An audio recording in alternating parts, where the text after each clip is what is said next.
One.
It is time for Rich Rebel Sports on 98.3 KADQ and MyLocalRadio.com. Rebel Sports brought to you in part by the Rich School District, Evanston Regional Hospital, Ready, Westar Printing and Rocky Mountain Sign, the Come On In, the Station on Main, Les Schwab Plains Tire, Stacy's Repair, Summit Pizza, Little Springs Water, Bear Lake Memorial Hospital, Ellingford Brothers, Hometown Drive-In, the Town of Woodruff, T7 Propane, Bear Lake Realty, Independent Software Solutions, McKay Franklin DDS, and the Crawford Trough. Let's go to the Les Schwab Plains Tire broadcast booth and join the voice of the Rebels, Aaron Poling.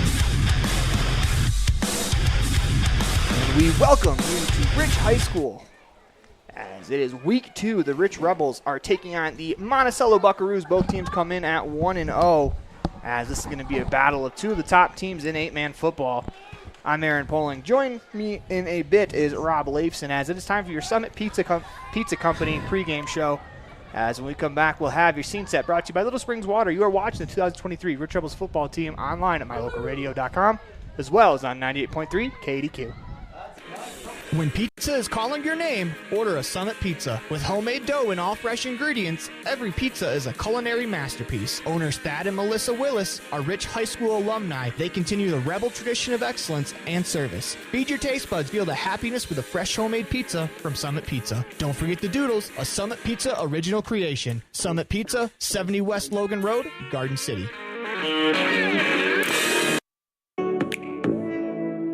Welcome to the town of Randolph, located in northern Utah. The first group of settlers came from St. Charles, Idaho in March of 1870. We are a town of great extremes, from 90 degrees in the summer to minus 40 degrees in the winter, and we hold the record for the coldest temperature ever recorded in Utah at minus 50 degrees. Randolph is a small, friendly community that strives to preserve our rural heritage and small town feel. Enjoy the feeling each time you visit Randolph. Go Rebels!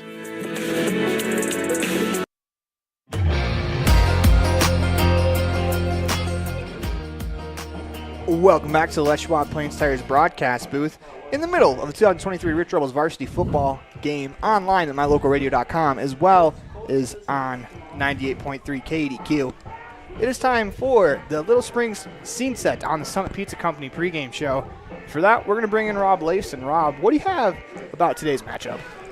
Well, I was a little nervous after the downpour of the rain yesterday, but this is going to be a nice, warm, toasty, sunny football game. It is clear enough that I'm not worried about any raindrops. And as you well know, this is a matchup. Coach Tyson Larson got his first ever high school win against the Monticello Buckaroos last year, the first game of the season. But Monticello was also the last team to hand him a loss in the playoffs last year by 1 point. And it was a lot different conditions that day with snow all over the place. So I'm looking forward to this one.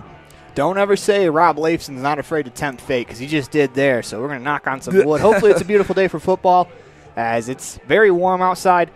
The players are going to be on the field. Cramps are going to be something to look out for with the weather. But it's also just a picture-perfect day for football. Outside of it being a little warm, I don't think the players would complain. I'm pretty sure they'd probably rather have this than, the last time we saw the Buckaroos in Southern Utah University. That is true. 76 is what my weather app says, but who knows if that's right or wrong. Yeah, it's not official. That's not an official weather report, but it's a very toasty day here in Randolph, as the Rebels will take on the Buckaroos out of Monticello. When we come back, we'll hear from Rich Rebels varsity football coach Tyson Larson. You are watching the 2023 Rich Rebels volleyball team online at MyLocalRadio.com, as well as on 98.3 KDQ. When you have an emergency, choose Bear Lake Memorial Hospital. Open 24/7, the professional emergency room staff is trained for trauma, medical, cardiac, pediatric, orthopedic, and obstetric emergencies. Bear Lake Memorial is a critical access level 3 trauma center, offering immediate access to radiology, lab services, surgery, and internal medicine consults. The ER teams are well-trained professionals who are ready to act when you have an emergency. Bear Lake Memorial Hospital, the most caring hospital on earth. The team at T7 Propane in Woodruff is always cheering for the Rich Rebels, in sports, in the classroom, and in life. For quality professional propane service, call T7 Propane in Woodruff, 435-793-4208. When you're hungry for an amazing breakfast, just like Grandma used to make, visit our bakery on Main Street in Randolph. We hand make fresh pastries for you to enjoy. Supporting the Rich Rebels and thanking you for your business, visit our bakery today. When you need automotive service on your car, truck, semi, or tractor, call Clay and the team at J-Bar Auto in Randolph. J-Bar Auto also offers competitive pricing on tires for all vehicles. Call or stop by J-Bar Auto today.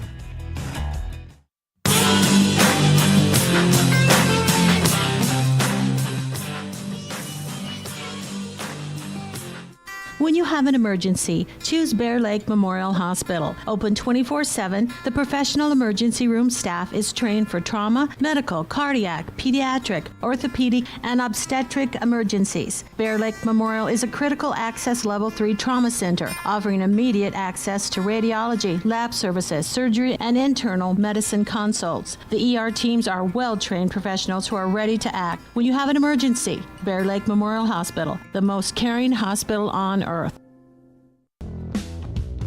Ready has provided safety and excellence in industrial construction and support services since 1982.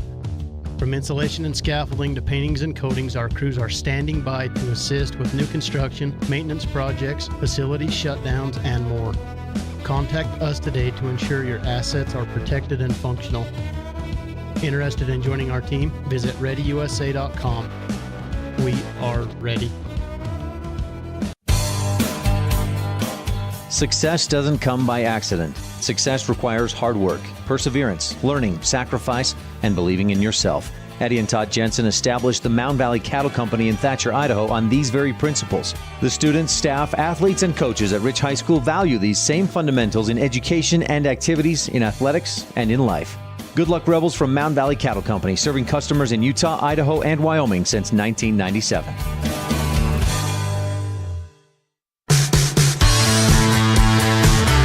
The varsity football coach of the Rich Rebels, that is Coach Tyson Larson. And Coach Larson, you guys picked up a pretty big win week 1. Can you go ahead and talk about it? Yeah, no, I thought the kids did awesome. They came out, and what we told the kids, I think that's been one of the best, most executed games I've seen our team play, regardless of opponent, regardless of strength of opponents that we've had in the past, in terms of game plan and how they executed on offense and the way they tackled on defense. I thought it was pretty well spot on. It was watching film. There's always things to improve, but we were pretty pleased with their execution. So the word that comes to mind for me for you guys' offense was efficiency. The only time you guys didn't score in the first half is when Jet Holmes kneeled it down to run out the clock for the half. How happy are you with the offensive performance? Oh, I thought it was great, and we were trying a lot of just different things. We were trying to establish some stuff we would like to do later in our games, especially towards 11-man and our other 8-man games. So I thought it was important for our line and some of our new tight ends to get in there and try to get a feel for what our offense looks like. But I agree. I was pretty excited that I felt like I could try a lot of things, and most of it worked. Water Canyon had some really good tackles and had a couple good plays, but I thought as a whole we moved the ball really well. Some people may. So your defense is pretty good too. You guys allowed the 1 touchdown after break, but other than that, we were talking earlier that Paxton Nicolademus, he has an interception to his name before he even stepped foot in a classroom at Rich High School. Just talk about how well your defense played and what it meant for you to get some of the other kids in that, get their first varsity experience. Oh, I agree. The thing I thought was cool was the tackling as well. You just saw some major just game tackling and tackling the way we've taught them, getting low and not trying for a highlight reel tackle, but just getting low and getting the job done. As you mentioned with Paxton getting in the game, we had a lot of younger kids get in the game that I thought was fun to see. Just a lot of energy on the sideline, a lot of kids excited about getting in and playing, and whether that happens this week or not, I think it's been fun to see the energy that the team has, and I'm hoping they carry the energy over into the next week. So turning our attention to next week, you guys are playing Monticello, and it's no secret now that probably going to be the best 2 teams in 8-man football playing here at Rich High School on Friday. What are you guys looking forward to in this matchup? Because this is one of those iron sharpens irons games early in the season. I'm hoping that our guys come ready to roll and with the same discipline that they played and execution that they played in the first game, as well as I'm excited to see what we can do with some of their speed and some of their some of their, I guess, execution in terms of that they have a pretty high-profile offense. They do a lot of things with it, and so I'm excited to see our kids, how well they adjust to it and compete with a difficult offense like that. So they have Jay McDonald, their quarterback, coming back, and he was pretty good for all throughout last year. What about this Monticello offense makes them so good? Because they seem very quick on tape. Yeah, well, I was going to say speed. As always, that's what we said with Water Canyon too. So I'm glad we had that to prep us. But they're a little more very diversified, I guess, as they have a lot of kids that they can get the ball to. And as you mentioned, their quarterback's a good player. He makes the right reads, and he can run the ball. He can throw the ball really well. So he's going to be after someone that we definitely have to corral and take care of. One final question for you. What do you want to see out of your guys this week? I want to see the same energy. And for both halves, we were a little disappointed, just a little bit, at the energy coming out of the half, even though we had already told them that, hey, we're going to call the dogs off. So I think it was more coach's fault than theirs, their lack of – we were going to allow them to just do one quick series and it ended up taking longer in the Water Canyon game. So I would say 4 quarters, 2 halves of the same energy we saw last week. I sure hope the sideline's bumping and the kids are getting after it and playing and – just playing with a lot of energy. Awesome, Coach. Appreciate your time. We want to thank Coach Tyson Larson for being a part of the Bear Lake Memorial Hospital Coaches Show on the Summit Pizza pregame show. Unfortunately, we were unable to get a hold of Reed Anderson, head coach in Monticello, so that's why there's only one interview this week. Hopefully next week we'll be able to get a hold of the opposing coach, but until then, we're going to have the keys to the game brought to you by Ellingford Brothers coming up after this commercial break. You are watching the 2023 Rich Rebels football team online on mylocalradio.com as well as listening in on 98.3 KDQ. When you're experiencing pain from an injury or pain for an unknown reason, it can negatively impact how you function every day. It's good to know that individually supervised physical therapy is available at Evanston Regional Hospital. From athletes to seniors, we assist patients with personalized treatment plans. We offer a broad range of therapies including cardiac rehab, post-surgical rehab, concussion recovery, and sports rehab. Ask your family doctor if physical therapy is right for you or call one of our therapy departments directly. Evanston Regional Hospital, helping you get your life back. At the Evanston Walmart, you'll find all the tools students need to succeed. Our team is committed to providing quality products and an excellent shopping experience. Stop in today. 125 North 2nd Street, Evanston. Walmart. Save money, live better. The town of Garden City is home to beautiful Bear Lake, where families play together. We welcome you to Garden City and invite you to visit bearlake.org for places to explore and information on upcoming events year-round. The town of Garden City welcomes you as we cheer on the Rich Rebels.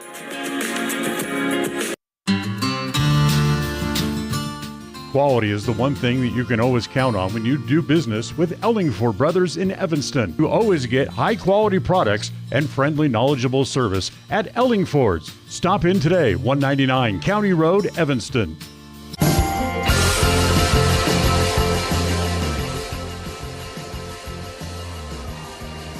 Welcome back to the Les Schwab Plains Tires broadcast booth. It is time for the Ellingford Brothers keys to today's matchup on the Summit Pizza pregame show. And for that, we turn it over to Rob Leifson. Rob. Well, Aaron, last week we did the ABCs because school's getting ready to start. Well, school's in session, so we're going to expand it a little bit to the ABCDs. Let's say the DEFs. So for A this week, we're going to give you accountability. 8-man football, we talk about this all the time, especially with these two teams. You need to be accountable for those one-man tackles on the outside or up the gut. That's going to be huge. B is going to be big plays. Last week, 4th down conversions, Water Canyon was 2 of 9 on 4th down thanks to the Rebel defense. And it just seems to be the pattern in high school football now that a lot of teams go for it on 4th down, so I'm looking out for that. Monticello had 3 plays for scores over 30 yards last week. And if you go back and watch last year's game, which was the first game of the season for the Rebels, they started off with about an 80-yard touchdown pass. We need to avoid those big plays. C is going to be conditioning. 8-man, you can get worn out. I really think that's going to lead into D, which is depth, and I believe that goes an advantage to the Rebels. We've got them outnumbered, but I think we've got a depth in this year's team that is better than we've had for a few years, which should be key to the win. And the S, ABCDs, is going to be special teams. Interesting that J.D. McDonald, that is their quarterback for Monticello, is also their kicker, and not only for kickoffs, but also punts and extra points. He's got a strong leg. That could come into play. Jaden Desch, as we well know, he's got a gun attached to his hip, and he can kick it whether we're talking kickoff or punts. So I think those special teams plays are going to come into one of the keys. I'm going to give you a key to the game, and it's going to be Carter Hoffman's right shoulder. If you remember last year in that semifinals game, Monticello, a lot of it could have been due to the weather, but they loaded the box with 6 men. I'm not real good at math, but 8 minus 6 is 2. That leaves 2 guys outside trying to defend your wide receiving core. And the Rebels have some weapons. If they can get them out to those weapons, I think they're going to have a real good opportunity to get some linebackers lined up against a guy like Riker Hoffman in the slot. So I think passing will be key to the Rebels' offense. Obviously, they're going to run it a little bit. Got to stay balanced, but I think the passing game is going to be key for the Rebels here. Well, one thing about that playoff game last year is you remember the weather made it a very difficult time to pass. But looking back in that very first game, if you remember, Hunter Pace sustained an injury, and Carter found himself under center. And I believe that kind of experience has paid off, being able to face this team more than once. And defensively, it's man-to-man. It's 8-man football. Same principles we talk about every week, that if you miss a tackle, we saw it for the Rebels offense. Jaden Desch, his first touchdown. He makes the catch. The cornerback does not tackle Desch. Desch is able to dance in. And, even his third touchdown where he kind of ran back and forth, one man missed the tackle, and now you got an athlete out in space with only 8 men to try to take him down. Realistically, after you get past the defensive line and the linebacking core, it's probably closer to 3 or 4 trying to take him down. So if you can make a tackle, you've got to make that tackle. You cannot, slow a guy down and try to hope that someone else comes there, and you got to finish the job yourself. I anticipate Monticello, they love to do that sweep to the side, but the running back or the receiver that's taking that handoff is coming full speed when they get there. So you're going to need some help on that corner, because if you're going to leave it up to the cornerbacks to take them one-on-one with just the running back, and they're all trying to take off a block as well, that's going to be difficult. So I'm worried about that speed on the outside from Monticello. As we're going to move along in our pregame show, as when we come back, we will meet your 2023 Rich Rebels varsity football team. As I'm Aaron Poling, that's Rob Leifson. Thank you for joining us on this sunny Friday afternoon, as it's a beautiful day for football. When we come back, we'll have that team intro. You are watching the 2023 Rich Rebels varsity football team online at mylocalradio.com, as well as listening in on 98.3 KDQ. When pizza is calling your name, order a Summit Pizza. With homemade dough and all fresh ingredients, every pizza is a culinary masterpiece. Owners Thad and Melissa Willis are Rich High School alumni. They continue the Rebel tradition of excellence and service. Feed your taste buds, feel the happiness with a fresh homemade pizza from Summit Pizza. Don't forget the Doodles, a Summit Pizza original creation. Summit Pizza, 70 West Logan Road, Garden City. You hear that? That's the sound your new water makes just before it gets to your bottle. You see, at Little Spring Water, they don't add a thing. It's the purest, cleanest, and healthiest water you could possibly drink. It's nature in a bottle. Little Spring Water is a family-owned and operated bottled water company right here in Utah. Nestled in a beautiful canyon in Bear Lake, this spring has been in the family for 5 generations, and now it can be in yours as well. It's high-quality premium drinking water packaged in a durable, recyclable bottle that won't spill or crack on you and can be refilled multiple times. No chemicals, no additives, just pure, clean, healthy water. And because Little Spring Water is local, you can get it at a fraction of the cost. Look for Little Spring Water at a grocery store near you. If you don't see it, ask your grocer for it by name. Little Spring Water. It's nature in a bottle.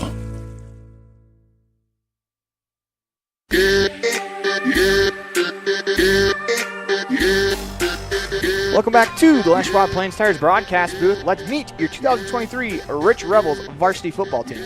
Carter Grohl, sophomore, running back, linebacker. Noah Perry, senior, running back, D-end. Samuel Leifson, junior, running back and cornerback. Jaden Desch, senior, receiver, and DB. Jet Holmes, sophomore, quarterback, and linebacker. Carter Hoffman, junior, linebacker, and the quarterback. Kason Johnson, senior, receiver, and cornerback. Zenick Stocking, junior, safety, wide receiver. Raiden Lutz, senior, linebacker, and running back. Dylan Wasden, wide receiver, DB, sophomore. My name is Jeremy Garcia. I'm going to be a senior, and I play linebacker and running back. Antonio Maldonado, junior, outside backer, back. Hudson Perry, freshman, running back, safety. Drake Weston, junior, running back and outside linebacker. Riker Hoffman, junior, strong safety and running back. Daniel Smith, junior, DB and wide receiver. Jasper Johnson, freshman, running back, and linebacker. Kel Argyle, freshman, fullback, and linebacker. Cade Nelson, sophomore, center, defensive tackle. Kason Huffaker, senior, D tackle, right guard. Jordan Johnson, junior, left guard, defensive tackle.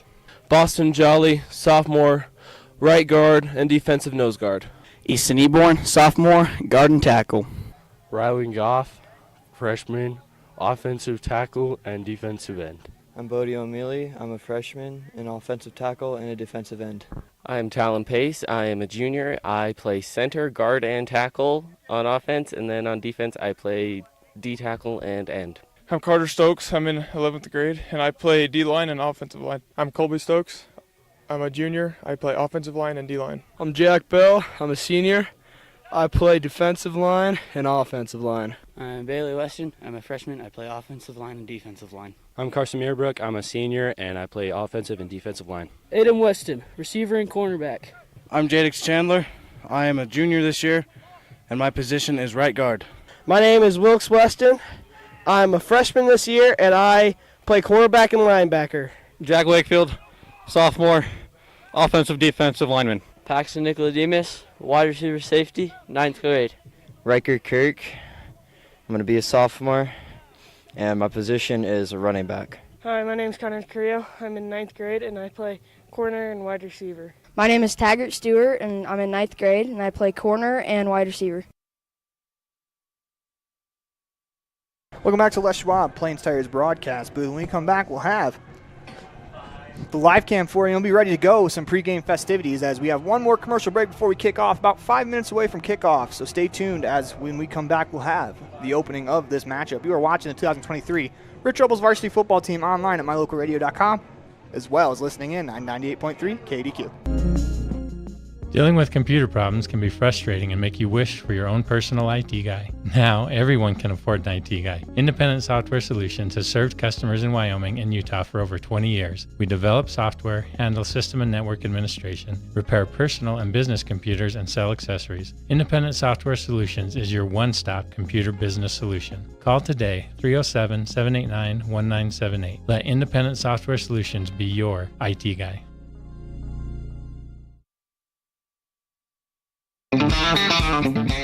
We're off to the rodeo. My Local Rodeo is proud to bring you live streaming coverage of high school rodeo from Utah and Wyoming, as well as the Intermountain Icebreaker of the National High School Rodeo Association's Western Legacy Series in 2023 and 2024. If you're interested in becoming a broadcast sponsor and advertising your business to the most loyal group of viewers in the country, you won't find a better opportunity. Call us today to claim your spot, 307-789-8116.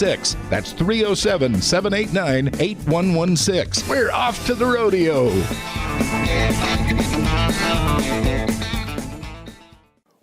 Ready is committed to providing superior services to our customers by requiring individual accountability for excellence in quality, safety, and dependability.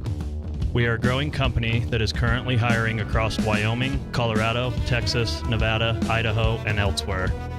Our valued team members receive competitive wages, full benefits, and weekly pay. Interested in joining our team? Visit ReadyUSA.com. We are ready. The best trips away from home always come when you know you're among friends. This is Coulter Patterson, General Manager at the Come On In Hotel and Suites in Casper, Wyoming. I invite you to stay with us every time you're here. We've got the absolute best staff. Lots of our team members have been working together for years, and we feel like we're a happy family. I guarantee you'll feel that when you come stay with us. We're always glad that you choose the Come On In, and we'll do everything to make your stay comfortable and relaxing. The Come On In Hotel and Suites is the best place to stay because we have the best staff in Casper. Come on in today. This presentation on mylocalradio.com is also brought to you in part by Hoover Chiropractic.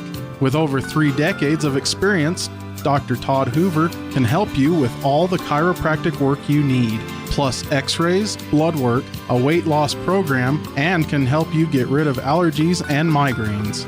Dr. Todd Hoover with Hoover Chiropractic in Evanston.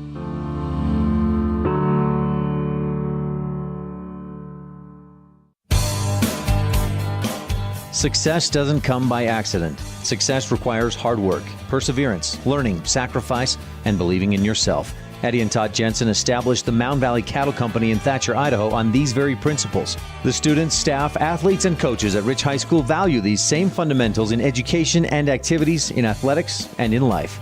Good luck, Rebels, from Mound Valley Cattle Company, serving customers in Utah, Idaho, and Wyoming since 1997.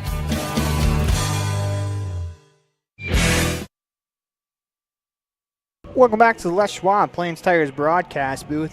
As you are watching the 2023 Rich Rebels varsity football team online at mylocalradio.com as well is listening in on 98.3 KDQ. Got about 2 minutes left before kickoff. As we have got your little volleyball update, not a happy one, but shout out to Trisha Wallentine. She's given us the information. You probably watched the Lady Rebels this morning. Got swept by the Star Valley Braves. Unfortunately, they got the same thing for the Mountain View Buffaloes. Though they did fight hard, but 0-2 so far. Yeah, and if you tuned in, you probably heard me talk about, probably ad nauseum, probably sick of me talking about it, but that's what the Cokeville Invitational is for.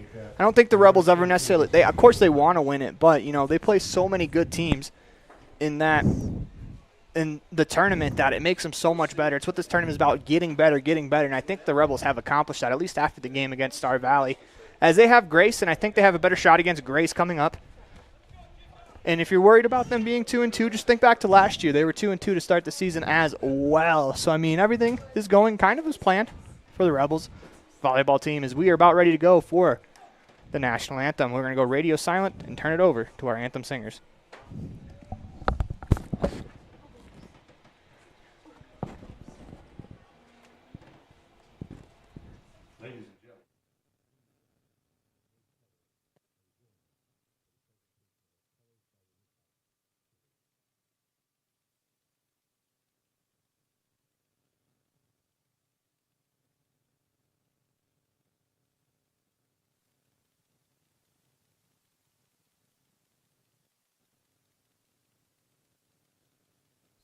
And we apologize for the silence. We're trying to get the audio a little louder before we turn it over.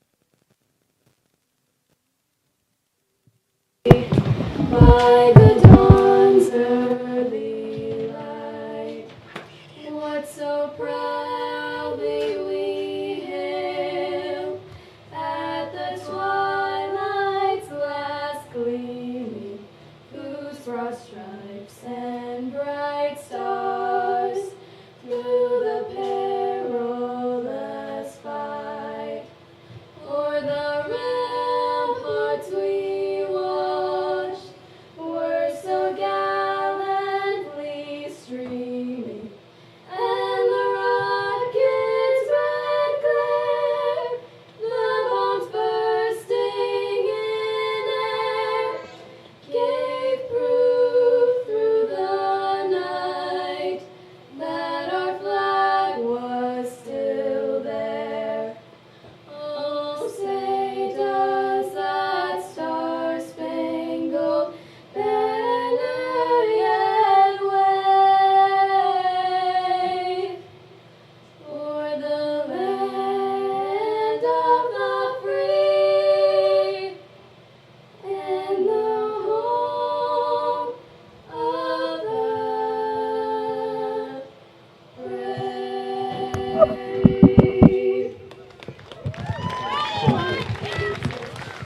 Welcome you back inside the Les Schwab Plains Tires broadcast booth. Beautiful rendition of the national anthem by Beth Woods and Jasmine Ennis, as we thank them for that. As a lot of talent in Rich High School. Now we turn our attention to the talent in helmets as we are about ready to go. As we hear the Rich sideline explode as they are ready to play. Was not sung that well. Thank you very much, girl. The Rebels won the toss, Aaron, and chose to defer, so they will take the defense, and Jaden Dash will line it up to boot it away. I mean, last year was kind of their MO, as I thought they were a much better team when they played defense first. A lot of times they were able to force turnovers in that first defensive possession. Not saying that's going to happen here, but Rebels are looking to do so. Both teams hit the field as Jaden Dash has kicking tee in hand as well as the ball. As he gives it to the official, he checks it over. Back deep to return is number 1 for the Monticello Buckaroos, Thomas Fuller. The senior stands at his own 5-yard line backing up, as apparently they watch film on Dash, so they know this ball is going deep.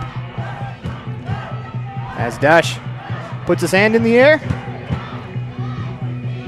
waiting for the whistle. Whistle blows, hand comes down, and we are underway. Dash booms it away deep downfield. That's going towards the corner of the end zone, lands at the 10, bounces sideways. It's going to stay in bounds as Fulmer picks it up. Looked like he stepped on the sideline. He's going to run back up the middle to about the 15 to the 17-yard line where he'll be tackled. First down for the Buckaroos. Good special teams play there from the Rebels. Ball was taken by Thomas Fulmer. As that ball looked like it was awfully close to the sideline. Not to second guess Fulmer. He's got a better vision of it there, but it looked like it was going to roll out. And it looked like he may have taken a step backwards when he picked it up, too. I was thinking the same thing, that maybe he caught the sideline. As it stands, he only picks up about, I'd say 6 yards maybe from where he picked it up. J.D. McDonald into the game. He'll play quarterback. Fulmer to his left. Robert Morrison to his right. A trio of seniors in the backfield for the Buckaroos. They're going to hand to Fulmer up the gut, and he is stopped right there by number 2, Noah Perry. Actually, and I think Carter Hoffman had a hand in that one as well. It was a good first play for the Rebels. They give up 2 on the play, but, you know, sometimes 2 is a win in 8-man football. They split out 2 receivers to the left. McDonald in the shotgun. The back in the backfield is Fulmer. Sends a man in motion. It's Morrison, as he's going to give to Morrison on the end around. He's got some space out across the 25 to the 20 to the 40, all the way out across the 45 to midfield. That'll be a first down for the Buckaroos as an end around. Picks up about 20 yards on the play. Hoffman pushes him out of bounds. There's the speed we talked about before, Aaron. The running back's taking that ball and already got a full head of steam going. Makes that corner, and you're gone. Ball will be placed on the 47-yard line. First and 10 Buckaroos from their own 47. Fulmer and Morrison are the backs in the backfield as they give to Fulmer. Hoffman does a good job stringing him out. He cuts it back up the middle across the 50. Cuts back up field out across the Rebel 45 to about the 43-yard line. It'll be close to a first down. Riker Hoffman with the stop. We talked about that again, too. You get going the opposite direction, and all of a sudden you get an open field. First and 10 Buckaroos from the Rebel 48. Morrison and Fulmer, the backs in the backfield. Fulmer to the right, Morrison to the left of quarterback J.D. McDonald. They have a receiver split out to each side. 3-man line as McDonald receives last-second explanations from his coaching staff. Gets the snap. He's going to keep it up the gut, and he is wrapped up and hauled down at the line of scrimmage by Noah Perry. As Perry comes through and makes a huge play. It's what you want to see out of your senior. Absolutely. I was looking for they obviously called an audible on that one, stepped back and tried something else, but that went nowhere. Just over 10 minutes to go here in the first quarter. Opening drive for the Buckaroos. They go empty backfield. 2 receivers split out each side. As McDonald with the hard count. They typically clap when they snap, so if you're the Rebels, got to watch and make sure those hands come through if you're on the defensive line. Snap comes, McDonald looks, throws quickly, has a man out in space as it is Morrison who makes the catch at about the 41-yard line. He's wrapped up right away. Riker Hoffman, number 24, and Sam Leifson, number 3, with the tackle. Brings up a third down. Got to imagine for the Buckaroos, this is 4-down territory. We did see that McDonald has a really good leg. From about here, it'd be almost a 40 or a 50-yard field goal. 2 receivers left, 2 to the right. McDonald gets a snap, rolls to the left, being chased, and he is wrapped up. Ball comes loose. Noah Perry has it. He falls down across the 50 into Buckaroos territory as the Rebels defense gets a turnover to start the game. The defense sets the tone. 1st and 10 Rebels. And we talked about the letter B, big plays. You just saw one right there. It looked like McDonald was trying to throw the ball, but as he tried to wind up, it looks like he got caught up in the paraphernalia of the player on the sack. Unfortunately, I thought that was Hoffman on the sack, but Noah Perry recovers.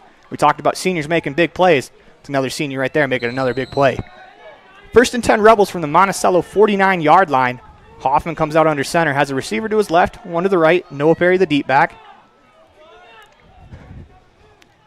Send Riker Hoffman in motion. They're going to hand to Perry. He drops the ball, lands right on top of it. Fumbled it forward, so he'll pick up maybe an inch or so on the play. It's a good job getting back on it and avoiding disaster. Rebels with a little bit of speed on the play call here, hurrying up, not getting the Buckaroos much chance to get set. Hoffman under center, sends a man in motion. The snap they give to Perry, trying to get to the outside. He is wrapped up, taken down on the end. It's a great play by the Buckaroos defender, as it looks like number 24, Zach Thane.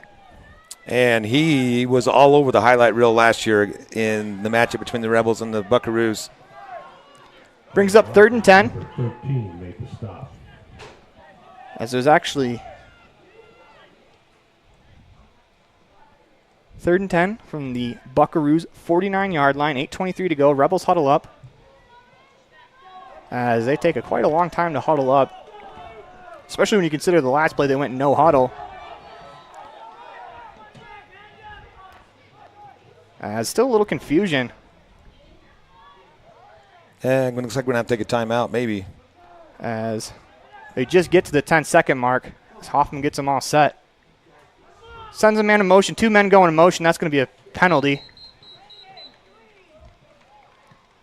And Riker Hoffman just kicked the ball, so hopefully the Rebels don't get another 15 tacked on. You got to keep your cool in that situation. It's the first quarter. You make a mental mistake, don't compound it, as the Rebels could very well be backed up another 15 to tack on that 5. Yeah, you could see that one the way it unfolded at the beginning. It wasn't going the way they had planned. Probably would have been smart to take a timeout. It's going to cost them 5 yards. Rebels catch a break there as they don't call the unsportsmanlike. If you're Riker Hoffman, you got to keep your cool. That can't happen. If you cost your team 15 yards after you already make a penalty, it could really hurt you. But that backs the ball up into Rebel territory. Ball spotted on their own 46-yard line. They have to get to the Monticello 39 for a first down. Hoffman comes out under center. 2 receivers split to the right. Noah Perry's the back in the backfield. As they send Weston in motion. Fake the handoff. They're going to throw as Hoffman has it batted down at the line of scrimmage. That's going to be an incomplete pass. As a good play there by the interior line of the Buckaroos. That was number 52, Mason Atwood. Once again, another player all over the tape from last year. Exactly.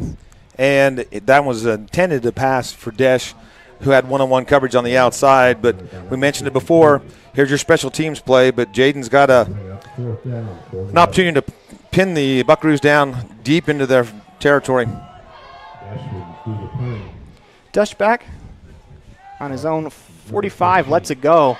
End-over-end kick, as there's plenty of room to return, except Rogers muffs it, picks it up, and he is wrapped up right away by the Rebel special teams. A couple of great plays. That one made by Sam Leifson for the Rebel special teams unit. Pins the Buckaroos back within their own 20 at their own 15. As Rogers had a little trouble handling the punt. See if the Rebels defense could stand tall again. They forced a turnover. Unfortunately, a little slow for the offense coming out of the gate. So Buckaroos will take over on the 14. 7:19 to go. Buckaroos ball, 1st and 15 or 1st and 10 from their own 15. We mentioned the special teams. There's a check on that box. McDonald's going to come out in the empty gun. Trips to his left, 1 receiver to the right. Gets the snap. He's going to run up the gut, makes a move, cuts back. Cuts again as he's got some space out across the 20. Gets a block across the 30 to the 35. He's going to run out of bounds at about the 39-yard line. Good enough for a Monticello first down. As I've seen that a couple times, especially last week with Water Canyon, where they spread the formation out, but it's a quarterback keeper. Good for a pickup of about 15 on the play. Make that 25, actually. There's 8-man football at its best right there. 1st and 10 Buckaroos from the Rebel 40. McDonald in the shotgun. Has a receiver both sides, back to both sides, as they're going to hand to Morrison around the right side. He is wrapped up and taken down by the Rebels behind the line of scrimmage. Great play there by the interior line of the Rebels. Make that Riker Hoffman. Riker Hoffman with a little help from Carter Hoffman. And looks like we've got a Buckaroo shaken up on the play. Number 77, Tristan Burtonshaw. Oh, the man they're placing was number 55, Cameron Carpenter, and he is a big dude. We don't have the exact specs on him, but he is massive in shoulder pads. McDonald gets a snap, drops back to pass, going to throw to the right side as it's going to fall incomplete. Leifson on the coverage. That'll bring up 3rd down and 11 for the Buckaroos. It's a pretty good play there by Leifson on the sideline. Stayed right in the receiver's hip pocket. Turned as he turned, and that ball fell harmlessly incomplete. McDonald was 3 of 13 last week, Aaron, against the St. Joseph Jayhawks, who played their very first game of football in quite some time, if not the first time in a long time. They're joined the 8-man ranks this year. I was a little surprised that he was not more consistent in the passing game last week. 6:23 left to go here in the first quarter, still tied at 0s. Both teams have a drive. Neither team comes away with points. Monticello has trips to the left. McDonald in the backfield. Gets the snap, going to roll to his left, looking to throw. Has to cut up field as the Rebels defensive line gets there. Has a man, that's going to fall incomplete as he couldn't find Carter Rogers, who was open at the 45-yard line. It'll be 4th and 11. Decision time for the Buckaroos. Well, I will say I just breathed a big sigh of relief because the one that was putting pressure on that one was Sam Leifson, and I was wondering who was supposed to be covering on that play. McDonald on the sideline, so it looks like the punting unit's out for the Buckaroos. And we mentioned in the pregame, it'll be McDonald. No, it's actually Morrison. Yep, there you go. That's a switch. Got to give McDonald a little bit of a break. Can't do everything. As he gets the snap, boots it away. It's a good punt. As Riker Hoffman waits for it at his 30-yard line. It takes a nice hop for him to pick it up at the 20. Cuts back, and he is wrapped up. Great play on special teams there by Fulmer as he takes Hoffman down at the 21-yard line. Rebels will start from their own 21, 1st and 10. Well, I'll admit, Aaron, I expected a shootout in this matchup, but so far it's been the defense that's stepping up. And, you know, sometimes in offense, when you face let's be honest, a better defense than what Water Canyon was last week and a better defense what St. Joseph was last week for both of these teams, you know, it takes a moment. The things that worked last week aren't going to work this week as you got a really much better fundamental defensive team in front of you. As it looks like Fulmer is a little hobbled on the play.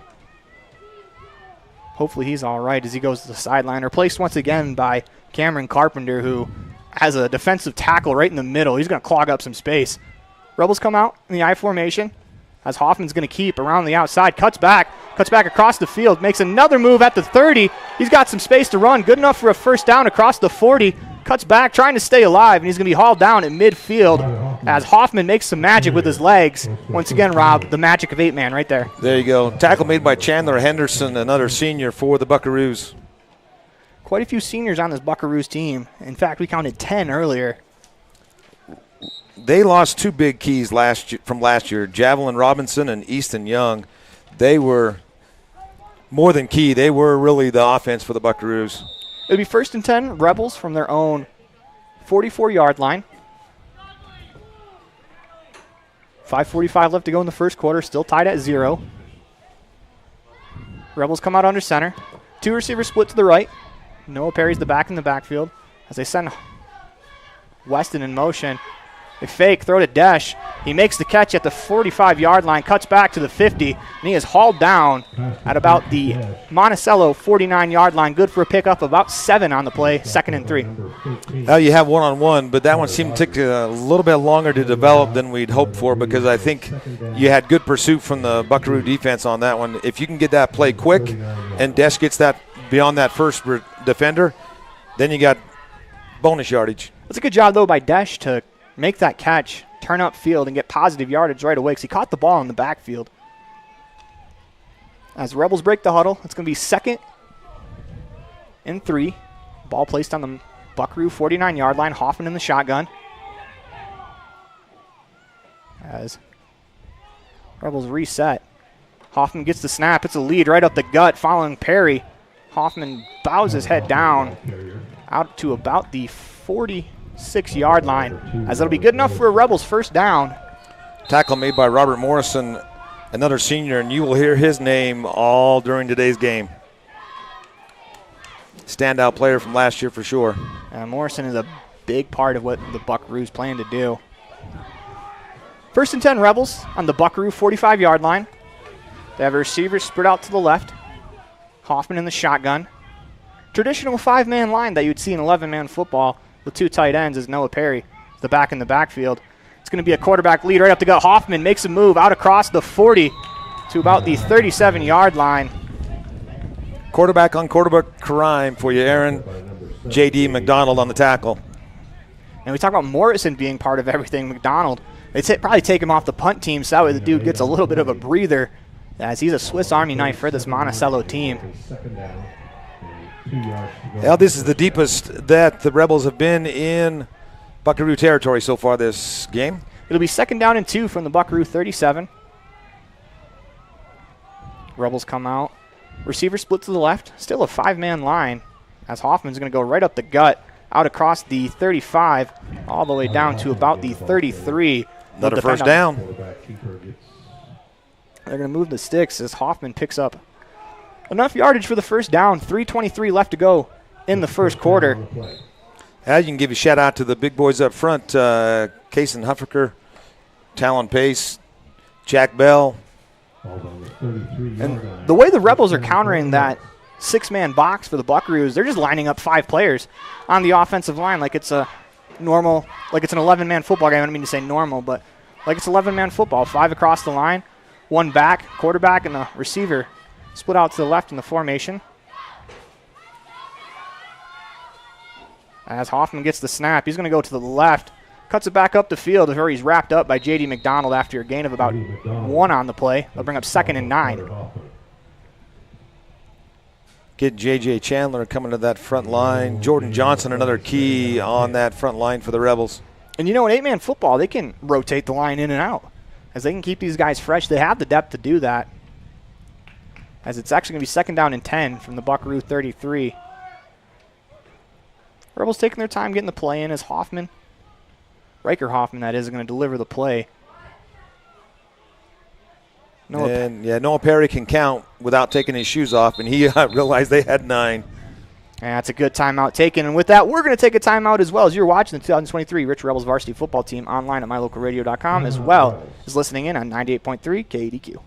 Great signage is an important component to any successful business. It lets your customers know they have arrived at your doors, and it's a constant advertisement of who you are. When you install LED signage, you're taking it one step further. The ability to create color messages that move is an attention grabber. Plus, you can change the message whenever you would like. Make your business stand out with an LED sign from Rocky Mountain Sign, providing service, installation, and maintenance on all signage. Rocky Mountain Sign, licensed in Wyoming and Utah. Call today for a quote, 307-789-5202.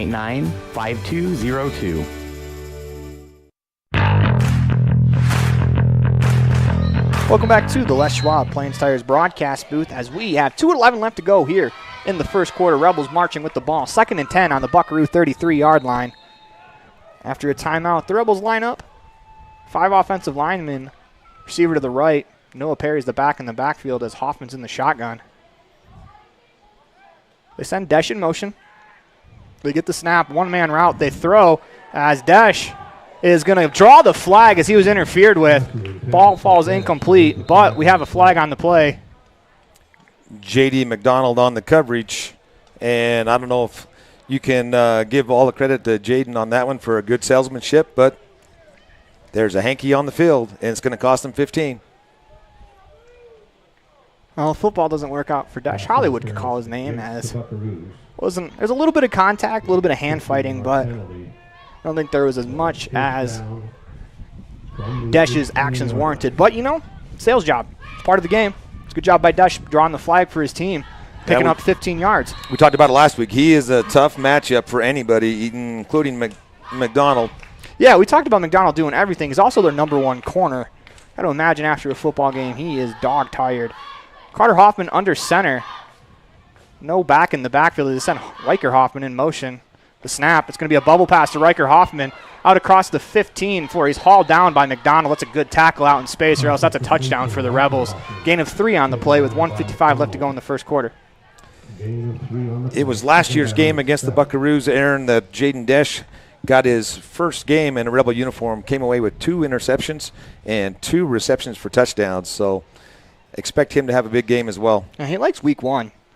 Week 1 this year, he had a pretty big day. Three touchdowns. Nearly an interception with a pass defense. 2nd and 7, ball on the Buckaroo 15. 1:30 left to go in the ball game as Hoffman's going to line up under center. 5-man line still. As Weston is the lone receiver, they're going to give to him on the end around. He has to cut back, makes a move up the middle, has some room before he's wrapped up, taken down there by number 24, Zach Thane.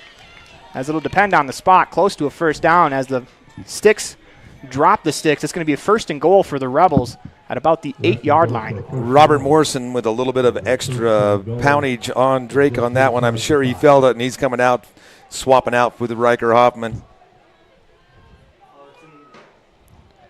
Just under a minute to go here in the first quarter. We are tied 0-0. Rebels with the ball on the Buckaroo 8-yard line. 1st and goal. Noah Perry, the deep back. 5-man offensive line. Riker Hoffman, the lone receiver, spotted out to the left. Hoffman under center. Gets the snap. He's going to hand to Perry. Runs into a wall, but keeps driving as that's number 30, Tavon Black. Actually, Tavin Black, excuse me, as he makes the play, the junior. Gain of 2 on the play for Noah Perry. Under 30 seconds left to go in the quarter. I will admit, Aaron, this is a curveball that we did not expect with the 5-man line. I'm impressed with the Rebel head coaches, or the Rebel coaches, to throw a little bit of a wrinkle in the process. It's basic ingenuity of football, basic football principles of 11-man football. You have 5 men on the line as the Rebels hurry to the line with 5 seconds to go. See if they try to draw him off. Hoffman is able to do so. Rebels execute it perfectly. Somewhere Aaron Rodgers is smiling as the Rebels are going to pick up about 4 yards on the play, and that'll do it for us here in the first quarter. You are watching the 2023 Rich Rebels varsity football team online at mylocalradio.com, as well as listening in on 98.3 KDQ. We will have, looks like we're going to have an untimed down before we go to break. Going to give him half the distance to the goal, which isn't much. Nope, there they go. As we're going to take a timeout as well. We'll be back after this. Precision, the quality, condition, or fact of being exact and accurate. Precision is important. Scoring the next point, making the perfect shot, getting the best score. And when you think of your dentist, you want precision to be the first word that comes to mind. That's why patients are so pleased with Dr. McKay Frankum. He provides precision family dentistry at reasonable prices to every patient. Dr. McKay Frankum, call today for an appointment. Call Dr. McKay Frankum at 789-8910. Ready has provided safety and excellence in industrial construction and support services since 1982. From insulation and scaffolding to paintings and coatings, our crews are standing by to assist with new construction, maintenance projects, facility shutdowns, and more. Contact us today to ensure your assets are protected and functional. Interested in joining our team? Visit ReadyUSA.com. We are ready. With the title defense underway, the Rich Rebels hit the road for an early season test. They take on the Kemmer Rangers Thursday night at 6 p.m. The tough sledding continues as the Rebels travel to the Cokeville. Schwab Plain Stars broadcast as we move along to the second quarter. Tied 0-0 as the Rebels are marching deep in Buckaroo territory. Ball placed, looks like, barely within 2 yards. I formation for the Rebels, 5 linemen. They're going to go to Hoffman. He's going to push, and it looks like he's into the end zone for the touchdown as Carter Hoffman gets the scoring on the board. 6-0 Rebels. They take the lead with just under 12 minutes left to go here in the first half. I didn't see any of the referees put their hands up, but I definitely saw plenty of Rebels do that. As Desch will be on to kick the extra point. That was an untimed down, so there's still 12 minutes left to go in the half. Or excuse me, in the half. First quarter, yeah. Snaps low, kick on the way. Great job there by Carter Hoffman. Excellent job by Carter. As Desch's extra point attempt is good. And with that, we're going to go to a commercial break. You are watching the 2023 Rich Rebels varsity football team online at mylocalradio.com, as well as on 98.3 KDQ. The best trips away from home always come when you know you're among friends. This is Coulter Patterson, General Manager at the Come On In Hotel and Suites in Casper, Wyoming. I invite you to stay with us every time you're here. We've got the absolute best staff. Lots of our team members have been working together for years, and we feel like we're a happy family. I guarantee you'll feel that when you come stay with us. We're always glad that you choose the Come On In, and we'll do everything to make your stay comfortable and relaxing. The Come On In Hotel and Suites is the best place to stay because we have the best staff in Casper. Come on in today.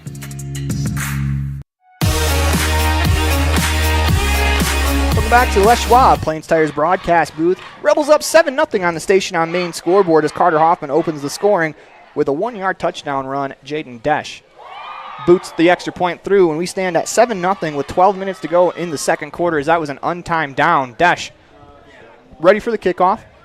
Back deep to return is Thomas Fuller. Will take the kick from Desch. Desch unloads on this one. It skips at the goal line into the end zone for a touchback as Desch got all of that one. Buckaroos will start from the 20-yard line, 1st and 10. And Rob, after that first quarter, what are your impressions? Well, I really expected a shootout. I'm impressed with the defense to begin with because this game last year, all offense, and I'm impressed with the consistency of the Rebel defense. I'm impressed with the wrinkle that the Rebels had. I mean, it's genius in how simple you would think it is, a 5-man offensive line, because that's what it is in 11-man football, and the Rebels have gone with that, is McDonald on the field.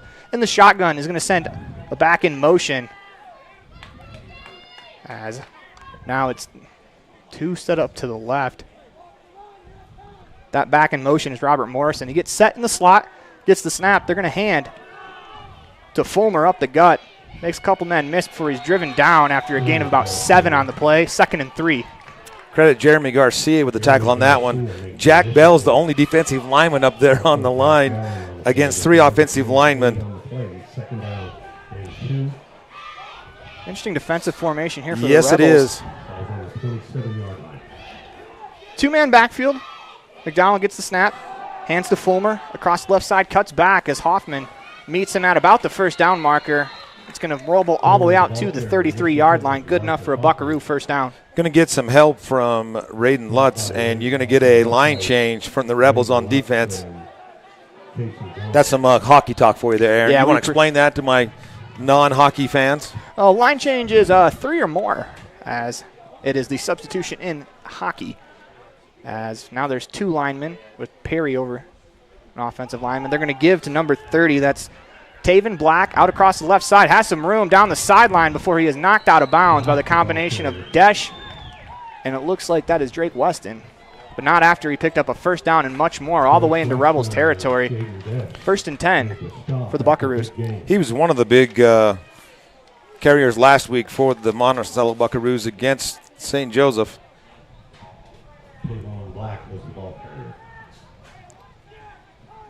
Receivers split out to both sides. A couple backs flanking McDonald in the shotgun.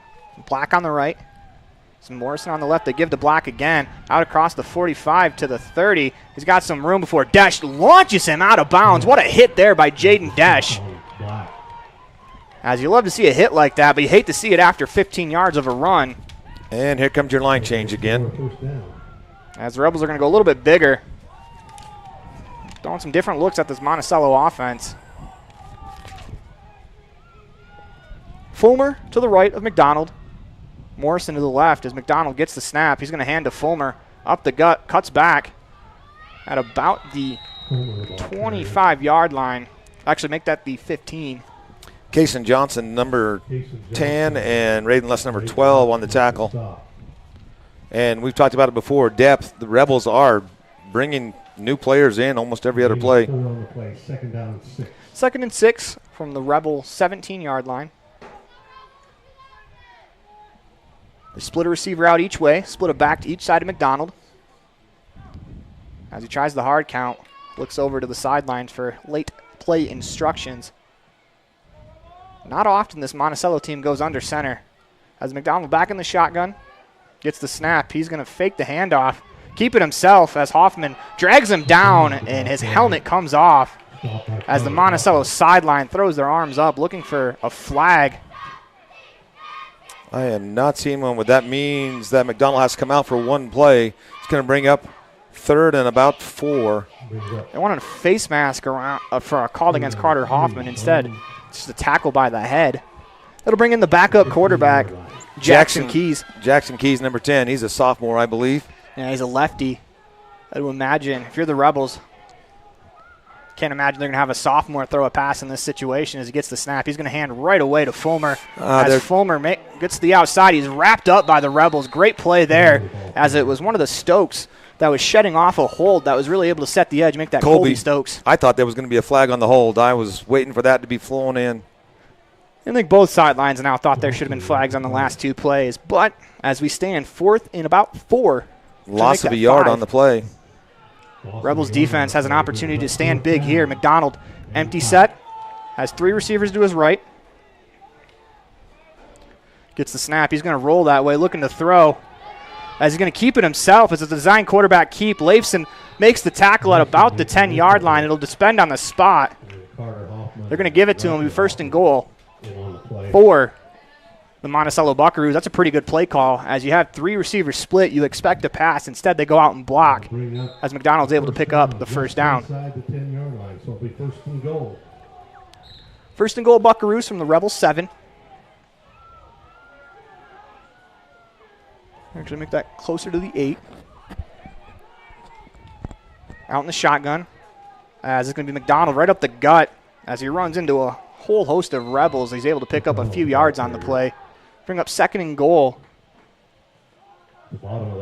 Riker Hoffman on the bottom of that pile for the tackle. And looks like Jordan Johnson, our birthday boy of the day, with a tackle as well.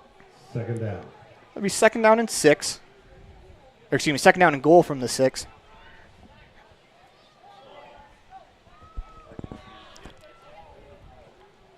See how the Buckaroos come out here. They have a tight end on the formation on the left side. Come out in the I formation here. Under center is McDonald. Deep back is Fulmer. Get the snap they give to Fulmer up the gut as he's able to rumble forward for a gain of a couple yards. That'll bring up 3rd down and goal. Carter Hoffman along for the ride on that one. Looks like it'll come from the Rebel 3-yard line. Easton Eborn, number 59, coming in to spell out Jack Bell. You got to think for the Buckaroos, probably 4-down territory if we get Absolutely. that far. As McDonald under center again. Actually, he's going to back up into the shotgun. As last time they were in this formation, they ran a sweep to the side of the trips. Trips on the left. As it looks like they're going to do the same thing here. As McDonald cuts upfield, he's into the end zone for a Buckaroo touchdown. 7-6 on the Station on Main scoreboard. As the Buckaroos respond after the Rebels go up 7-0. And correct me if I'm wrong, Aaron, but that was all from the ground by the Buckaroos, correct? You would be correct. Kicking block is out on the field. Looks like they're going to try the extra point as McDonald is the kicker as well. McDonald is on to attempt the extra point. Snaps down, kick on the way is no good as the Rebels remain on top 7-6 on the Station on Main scoreboard. As I'm Aaron Pulling, that's Rob Leifson. We're going to take a quick timeout as you're watching the 2023 Rich Rebels varsity football team online at mylocalradio.com, as well as listening in on 98.3 KDQ. This presentation on mylocalradio.com is also brought to you in part by Hoover Chiropractic. With over 3 decades of experience, Dr. Todd Hoover can help you with all the chiropractic work you need, plus x-rays, blood work, a weight loss program, and can help you get rid of allergies and migraines. Dr. Todd Hoover with Hoover Chiropractic in Evanston.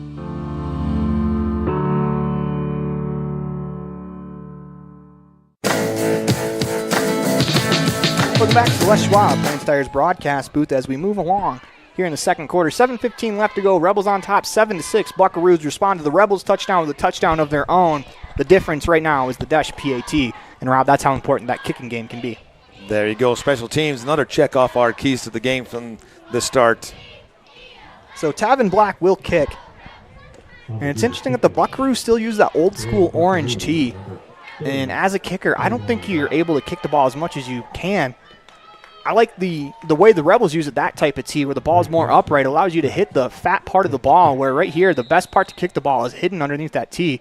As Black approaches, boots it, as it's going to land at the 25-yard line, picked up by Drake Weston, cuts back across the 30 out to about the 34. Good enough for the Rebels to pick up some space on that special teams play. A great explanation, Aaron, from a former kicker. Yeah. Former backup kicker, that is. But that also could just be the way that the Buckaroos want to kick the ball. They don't want to kick it high in the air and deep. They want to try to pooch it. So that way it allows the kicking team to get back or get down the field and better chance to defend the kick. Rebels will start on their own 33-yard line. 1st and 10. I'm still waiting to see Desch one-on-one with McDonald. As Hoffman gets the snap, taps his helmet, so you might get your wish, Rob. Send Riker Hoffman in motion. They're going to throw. They fake it, hand it to Weston around the right side, out across the 40 to the 45-yard line. Sheds a tackle across the midfield into Buckaroos territory all the way to the Monticello 40-yard line. A little bit of trickery there as Carter Hoffman played it well. Statue of Liberty play. Got to think back to Boise State. Fooled everybody, including the Buckaroos. And the happiest player on the team right there seemed to be Jaden Desch because everybody thought it was coming to him. Yeah, we talked about those Desch acting skills right there. Once again. Guess I was fooled because I kind of had a feeling it was going that way. You know, you get one-on-one coverage with your best receiver and you tap your helmet. That's a great play design by the Rebels. Hudson Perry into the game. He will be a slot receiver as Hoffman under center. Empty backfield. They send Hudson Perry in motion. They're going to pitch to him as he's going to run backwards, trying to get some space. He's going to lose 5 yards on the play as Perry went backwards as soon as he caught it. It's a great play there by Mason Atwood. Brings up 2nd and 15 on the play. Ball placed at the Buckaroo 45. See what the Rebels draw up here. 2nd down and long. As they're going to take Hudson Perry out of the game as he seems to be a little hobbled. He got a little hobbled earlier on with one of the special teams plays, if I remember right. Rebels break the huddle. They have a receiver split out each side. Noah Perry, the deep back. Riker Hoffman is the slot receiver. 5:35 left to go here in the first half as Hoffman gets the snap, drops back to throw, scrambles, looking to get rid of it, is able to get rid of it, but there is nobody in the vicinity. As we'll see how the officials rule this one. They're going to talk to each other. Number 5, Chandler Henderson. And as they discuss, we'll see. And here comes the flag. That was intentional grounding. As Hoffman was being hauled down, he got rid of it. Yeah, I don't know if we need 2 flags from the referees. But little story from before the game, Aaron. We were missing one of the referees for the JV game because he was having a little conversation with one of the law enforcement officers in the county and arrived a little bit late. Law enforcement doing their job and threatening the referee, making sure we get some favorable calls. As that's got to be an awkward situation when you're a referee. As you're going to back that all the way up into Rebels territory at their own 41-yard line. They bring up 3rd down in forever. I don't want to do the math, Aaron. I got to keep my shoes on. That looks like about 34 yards. They have to get the ball all the way to the Monticello 30 for a 1st down. Rebels come out in the I formation. They split the receivers out. 5:22 left to go here in the 2nd quarter as Hoffman under center. Gets the snap, looking to pass. He's chased by 3 Monticello players. Gets away from a few of them out across the Rebel 40 before he's hauled down at the Rebel 45. It's a good job by Hoffman not to take a negative play, as by the time he was looking to throw, he had 3 Buckaroos right in his face. And that's one of the challenges of 8-man football right there. With only 3 on the line, you can get a lot of pressure on a quarterback. But kudos to Carter for the shiftiness. They bring out Jaden Desch to punt. From the 47-yard line. Carter Rogers stands at his own 15-yard line to return. Back to take the punt. Dash gets the snap. Kick is in the air. End over end as this ball is going to land at about the 30-yard line. Rolls sideways to about the 27 where the Rebels will take over as Dash was able to get the ball back across that first down marker.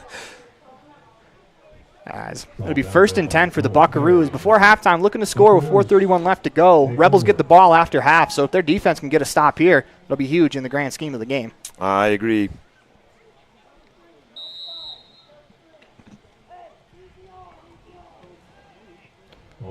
Donald comes out in the empty set. First down. As they're missing a lineman. A very large human being at that, as here comes number 55, Cameron Carpenter. So McDonald gets a snap, bobbles it, is able to pick it up, runs forward, is going to turn it into a positive as he slides.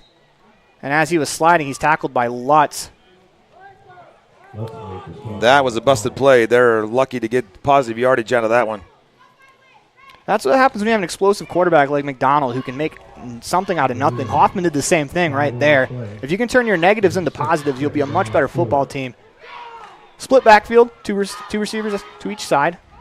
As they hand to number 2, that's Morrison, as he escapes one tackle, unable to escape the next, as it's going to be Leifson and Riker Hoffman to make the play. Carson Muirbrook, number 68, chasing him in the backfield. Brings up 3rd down and about 7 for the Buckaroo offense. 3:44 left to go before halftime. Loss of a couple on the play, 3rd down. As the Buckaroos look to the sideline. Thane comes onto the field to replace Fulmer. Empty backfield. Trips to the right. As last time they ran this formation a couple times, Rebels nearly jump as they do a good job not completely crossing that line. They get back on side. McDonald gets the snap. He's going to roll to his left, looking to throw. Cuts back, falls down, but before he can get rid of it, he fell down. So there will be no intentional grounding, but it will bring up 4th down and about 10 on the play. I think they're saying he's down before he made the attempt, and that's why it's not intentional grounding. Regardless, it'd be 4th down from the same spot. Yep. As the Rebels defense bows their neck, and it looks like they forced a punt. This deep in their own territory, you wouldn't expect a fake, but the Rebels' defense has to be ready for a fake just in case. If they can get the ball back, have the last possession before halftime, and then get the ball back after half, as here comes Tommy Morrison as the late addition to the huddle. The punter, Robert Morrison, was over there talking to the coach, so if you're the Rebels, you have to be ready. Morrison will do the punting. As Morrison gives a thumbs up, gets the snap, and we're going to get a whistle as that was a fake. Nah. But Monticello called timeout right before. I don't think head coach Reed Anderson liked what he saw on the play as he calls timeout right before the snap. 4th and 9 after this timeout as we're going to stay right here. Myself, Aaron Poling, and Rob Leifson. I want to thank you for joining us on a sunny, beautiful Friday for football. Rebels on top of the Buckaroos, 7-6 on the Station on Main scoreboard. 2:11 left to go before half. Buckaroos face a 4th and 9 from their own 29-yard line. Before the timeout was called, the Buckaroos looked like they had a fake on as Morrison took off like he was running. It also helps when your punter is one of your running backs too, Rob. That's true. If you have someone who's going to have the vision to be able to punt and, run for a 1st down, it helps to have a running back there. Same thing with the Rebels, though, with Desch, as Desch is capable of taking the ball after a fake punt as well. But 2:11 to go.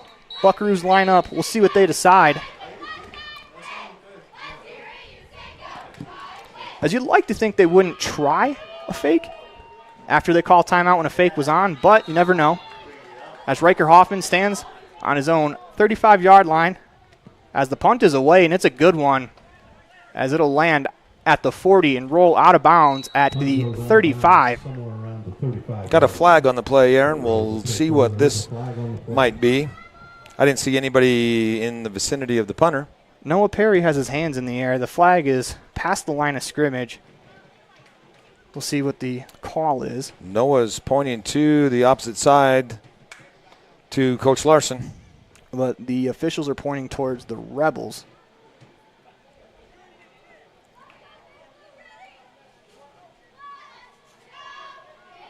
As legal hands to face against the Rebels, they're going to tack it on at the end of the kick. So the Rebels do get the possession. It'll be Rebels ball. 2:02 left to go in the half. Thinking back to last year, if it comes up, Jaden Dash was able to make a 40-plus yard field goal, has the leg. Plenty of leg on Dash.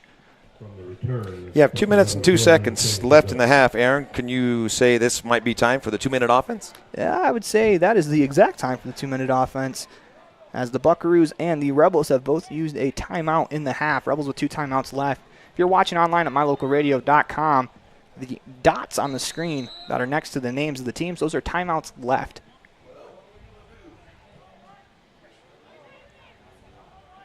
Actually, I think the Rebels only have 1 left now that I think about it.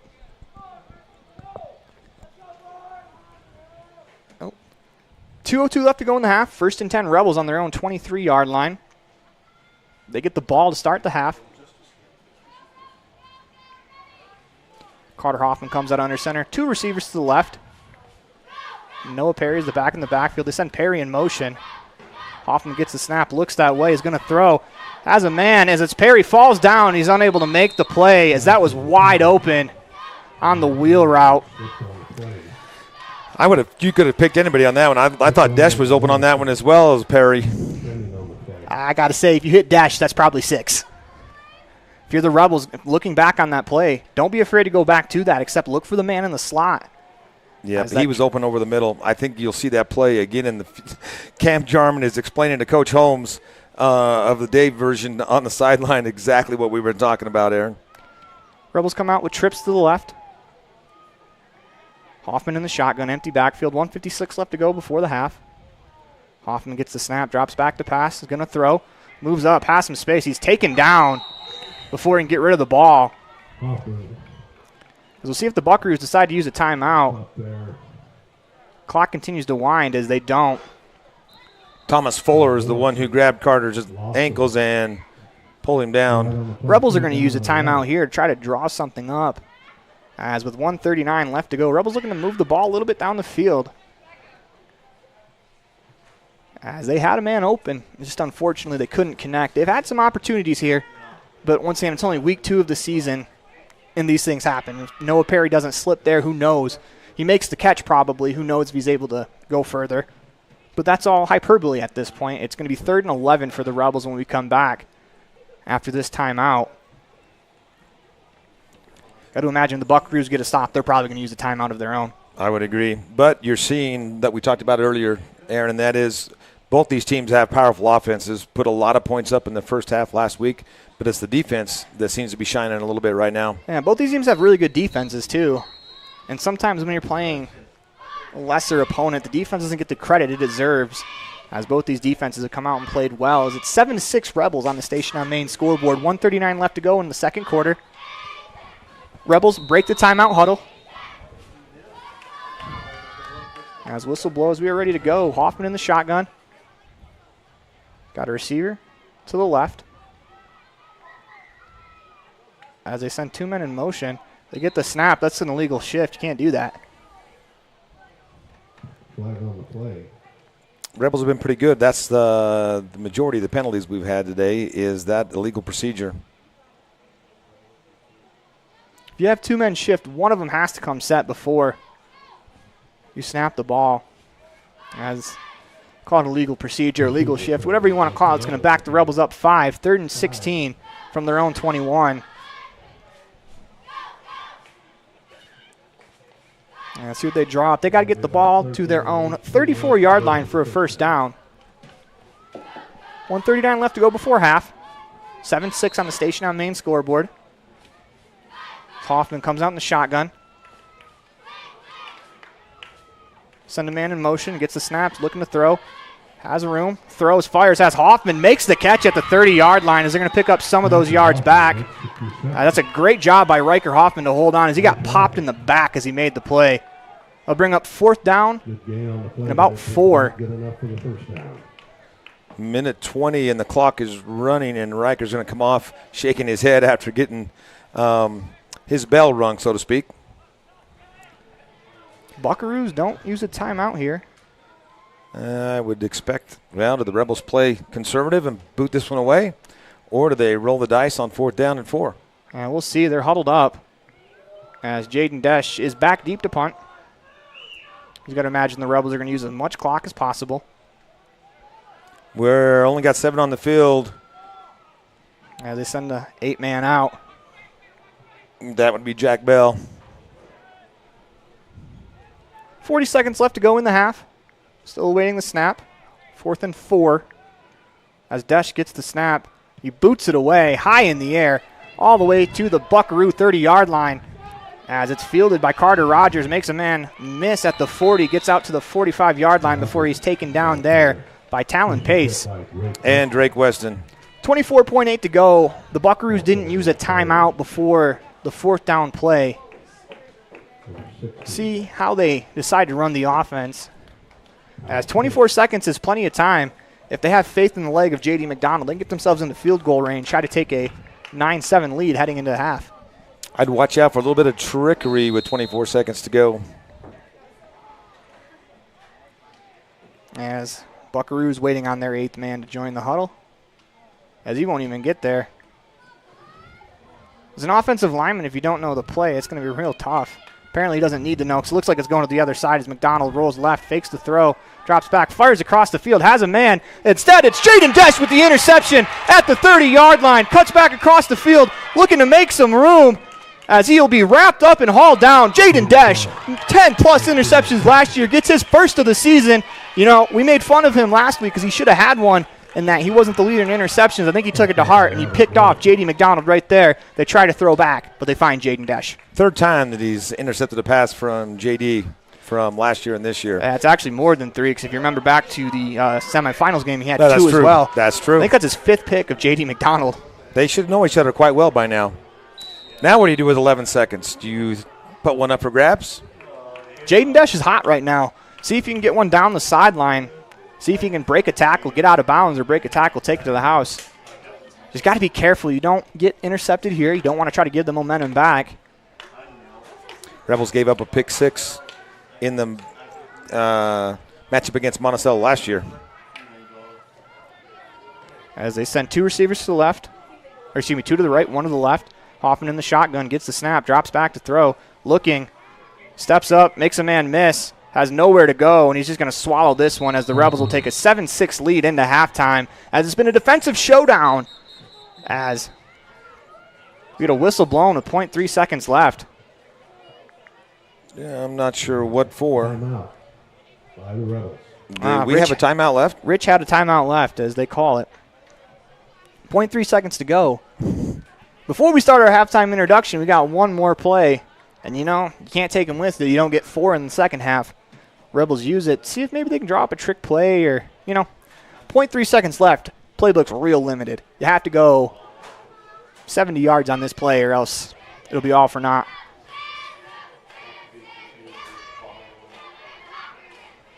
Well, we mentioned it before the game, Aaron. It is still sunny and hot out there. Got a mister blowing for the Rebels on the sideline, but it doesn't seem like too many of them are taking advantage of it. Yeah, not many are under the tent to protect them from the sun. 0.3 seconds left to go, 7-6 on the Station on Main scoreboard. Rebels will get the ball to start at half. Let's see what they have drawn up. Looks like Riker Hoffman, Jaden Desch are going to the right of the formation. It's Noah Perry is the back in the backfield, 4-man line. Carter Hoffman in the shotgun. Gets the snap. Looks right. Horn blows as they throw it up for Desch. Comes back to the ball and he drops it. If he makes that catch, could be a possibility there, but that will do it for us here as both teams head to the locker room. We are watching the 2023 Rich Rebels varsity football team online at mylocalradio.com, as well as listening in on 98.3 KEDQ. We'll have your halftime show brought to you by Hometown Drive-In after this. The Hometown Drive-In has been helping families celebrate and create happy memories at beautiful Bear Lake for generations. With amazing burgers, fries, and other Hometown Drive-In favorites, the food is always delicious and everyone in the family will find something they love. Whenever you're at Bear Lake, make sure you stop. Beautiful blue water and Bear Lake raspberry shakes have been making people smile for generations. Put a smile on your face at the Hometown Drive-In, Bear Lake.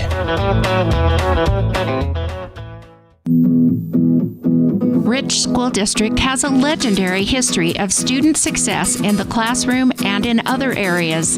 Over 70% of Rich High students are involved in extracurricular activities. Participation in the classroom, on the field, in the gym, or on the stage helps students reach their potential. Working together with students, the community, and an amazing staff, we have the opportunity to build tomorrow's leaders. Rich School District, focusing on success, one student at a time. With the title defense underway, the Rich Rebels hit the road for an early season test. They take on the Kemmer Rangers Thursday night at 6 p.m. The tough sledding continues as the Rebels travel to the Cokeville Invite, where they will play the Star Valley Braves in the opener at 8 a.m. Stay tuned for day 2 of the tournament, as we'll have every single Rebels match from day 2 of the Cokeville Invite. This is Aaron Poling inviting you to catch all of these games on 98.3 KDQ as well as on mylocalradio.com.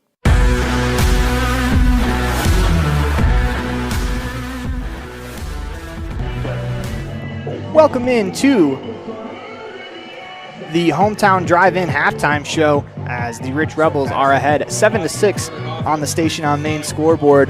When we come back, we will have your standout student of the week, and that is Jaden Desch. You are watching the 2023 Rich Rebels varsity football team online at mylocalradio.com.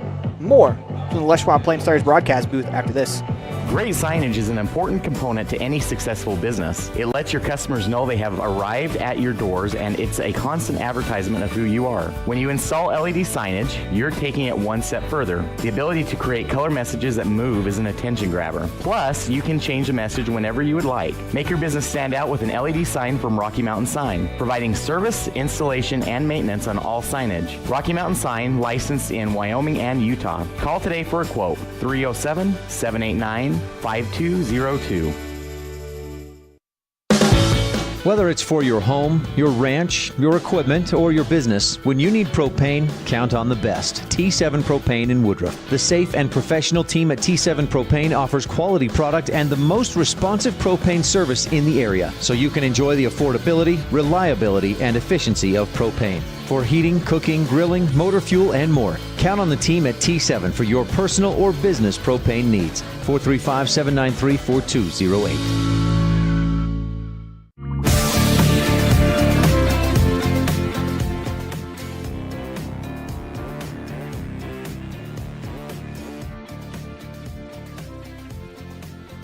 Here with Jaden Desch, who is our T7 Propane Standout Student of the Week. Jaden, how you doing? Pretty good. So you guys, week 1 under your belt, you guys got a win over Water Canyon. How does it feel in the locker room after a win like that? Feels pretty good.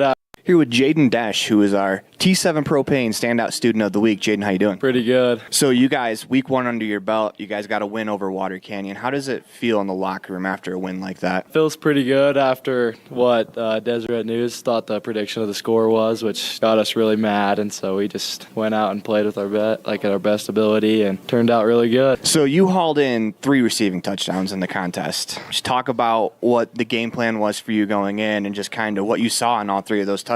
There were 3 receiving touchdowns, but they were 3 long receiving touchdowns as well. Yeah, I didn't think I was going to have 3 for the first game. I thought I was just going to have probably none, but I surprisingly had 3. The first one, I don't know how I broke away from the tackle. That was crazy, and the others were super long. And yeah, the pass game was great. I hope it connects like that all year. Yeah, in fact, on the third one, they let you kick the PAT afterwards. You were so winded, right? Yeah, I was that long one, left, right, freaking from the field. It was crazy, and I was like, I need a break. I can't do it.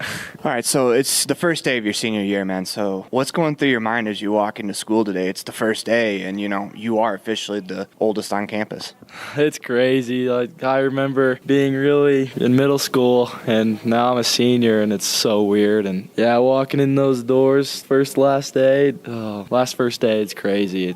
I'm just excited for the year. I hope it goes by really slow because I just want to make every memory last. What are you looking forward to most this year? Well, mainly just sports and just getting a good education. So, speaking of sports, the football team, it seems like you guys are really close and that a lot of the kids get along really well. What about the team, not necessarily skill-wise, but people-wise, makes it a special team? Mainly just like Carter and just like our Noah and Riker and just our starting 8 for our team. Like, I love all of them. I love all the football players, and they're all my favorite. I don't necessarily hate anyone on the team. I love all of them. I can't wait to help what they bring up. Favorite moment from training camp this year? It was way fun, though. I got to spend a lot of time with them this summer for the last time. And yeah, it was way cool. So your senior year will be successful this year if you do what? Academic-wise or even, sports-wise? Both. Just trying to get a scholarship offer to any D1 school that I can try to get to, or any school but yeah, that's mostly what I'm trying to go for.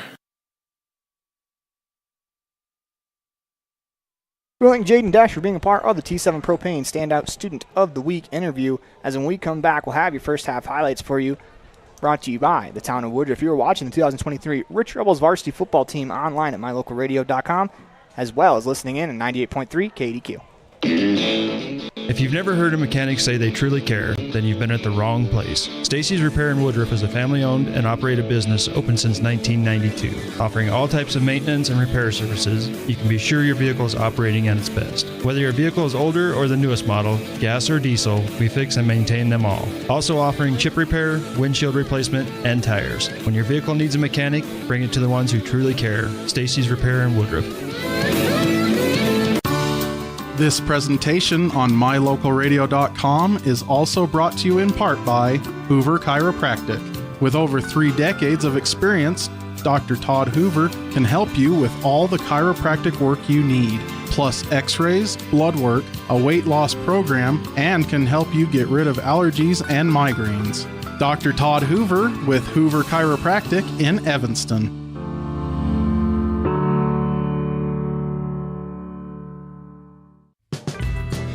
Established in 1872, Woodruff, Utah has a long history of good neighbors helping each other succeed. Woodruff was built with hard work, integrity, and a sense of community that can be felt every time you visit. We have always celebrated all students in academics and extracurricular activities, and we cheer on our Rich Rebels. Woodruff, Utah, a great place to live.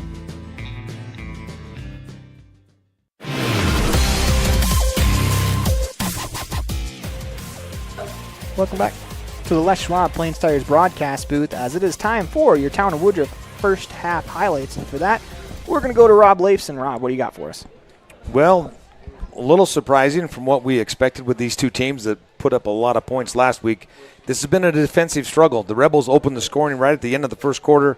Carter Hoffman with a 2-yard run, and Jaden Desch added the extra point to make it 7-0. Monticello answered on the next drive. J.D. McDonald with a 2-yard rushing touchdown. Passing, Carter Hoffman is 3 of 5 for 24 yards.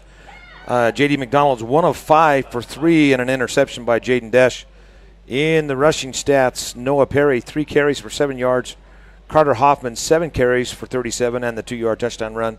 Drake Weston, 3 carries for 37, had that nice run on the fake pass to Jaden Desch where he went around the outside right side.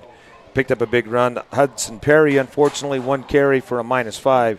For the Buckaroos, J.D. McDonald, 6 carries for 36 yards and a touchdown. Thomas Fulmer, 6 carries for 20 yards. And Robert Morrison, 6 carries for 41. And Tavon Black, 2 carries for 46 yards.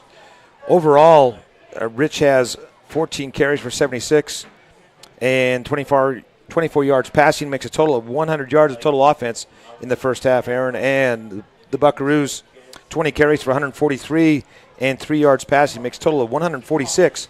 So Monticello leads in the total yardage, but the 2 turnovers the big plays we talked about in the pregame show, the interception and the fumble, I believe, is what's given the Rebels the little bit of an upper hand. Monticello missed the extra point from McDonald, and that's why the Rebels have a 7-6 lead. And the Rebels will get the opening kickoff to start the second half. I'd say probably the fumble more than the interception, as the interception was late in the half with Monticello trying to push the ball up the field. Great read by Jaden Dash because the receiver was open for the moment as here come the Rebels out on the field. 5:25 left to go in halftime. As when we come back, we'll have the second half where you are watching the 2023 Rich Rebels varsity football team online at mylocalradio.com, as well as listening in on 98.3 KDQ. Whether you're recovering from an injury, just had surgery, or you're dealing with a chronic condition, Evanston Regional Hospital Physical Therapy will help you every step of the way to reach your goals and get back to doing what you love. In addition to the top-of-the-line facilities, we are the only physical therapy clinic in Southwest Wyoming with a full-size therapy pool and spa for aquatic-based treatment. Call today to schedule an appointment. Evanston Regional Hospital, helping you get your life back. The Hometown Drive-In has been helping families celebrate and create happy memories at beautiful Bear Lake for generations. With amazing burgers, fries, and other Hometown Drive-In favorites, the food is always delicious and everyone in the family will find something they love. Whenever you're at Bear Lake, make sure you stop. Beautiful blue water and Bear Lake raspberry shakes have been making people smile for generations. Put a smile on your face at the Hometown Drive-In, Bear Lake.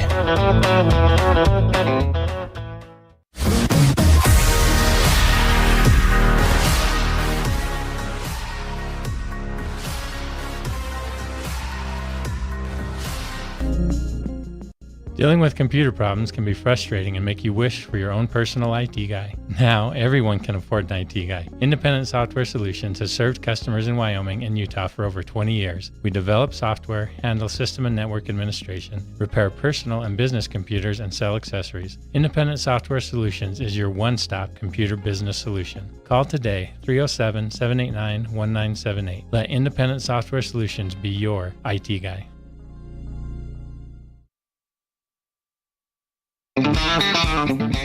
We're off to the rodeo. My Local Rodeo is proud to bring you live streaming coverage of high school rodeo from Utah and Wyoming, as well as the Intermountain Icebreaker of the National High School Rodeo Association's Western Legacy Series in 2023 and 2024. If you're interested in becoming a broadcast sponsor and advertising your business to the most loyal group of viewers in the country, you won't find a better opportunity. Call us today to claim your spot, 307-789-8116. That's 307-789-8116. We're off to the rodeo.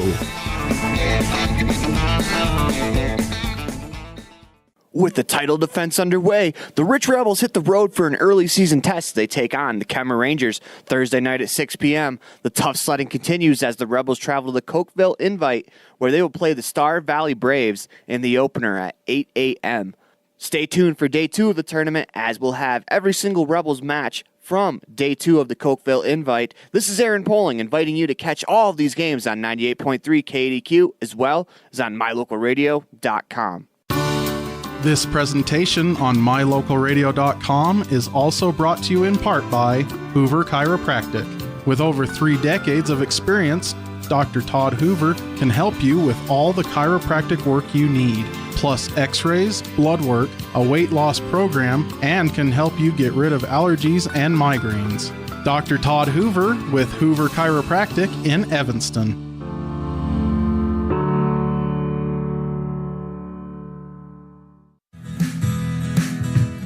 Fast, fresh, delicious. 3 words that describe your experience every time you enjoy a delicious meal with Jimmy John's. Utilizing the freshest ingredients, home-baked bread, and professional sandwich building skills, the team at Jimmy John's always delivers a mouth-watering sandwich to satisfy any hunger.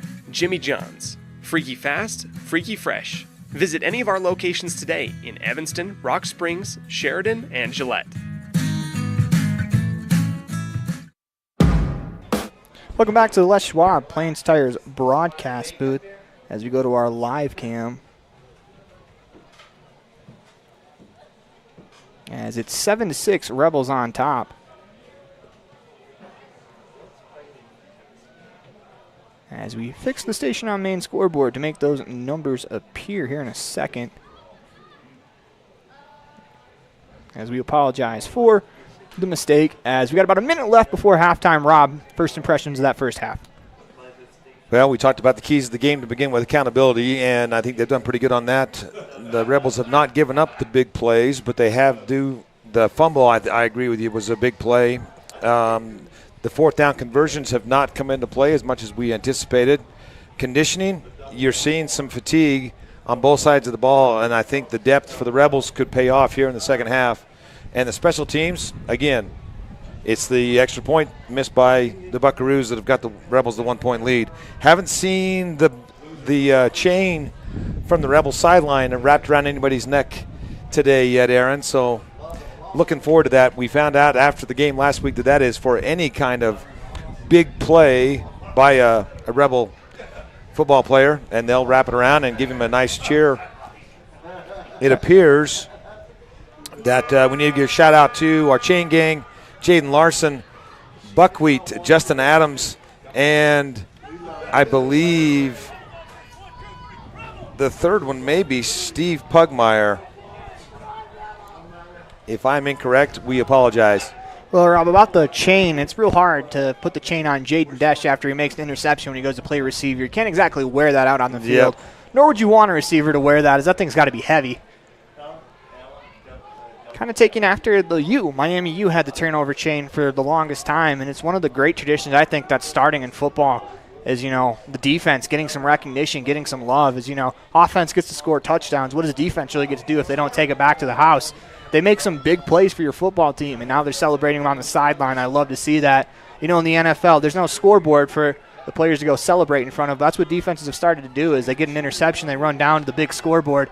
As we are about ready to go, back deep to return for the Rebels is Drake Weston. Lining up to kick is Tavin Black. That ball rolls to the 30-yard line. Hops in the air for Weston, who picks it up at the 25.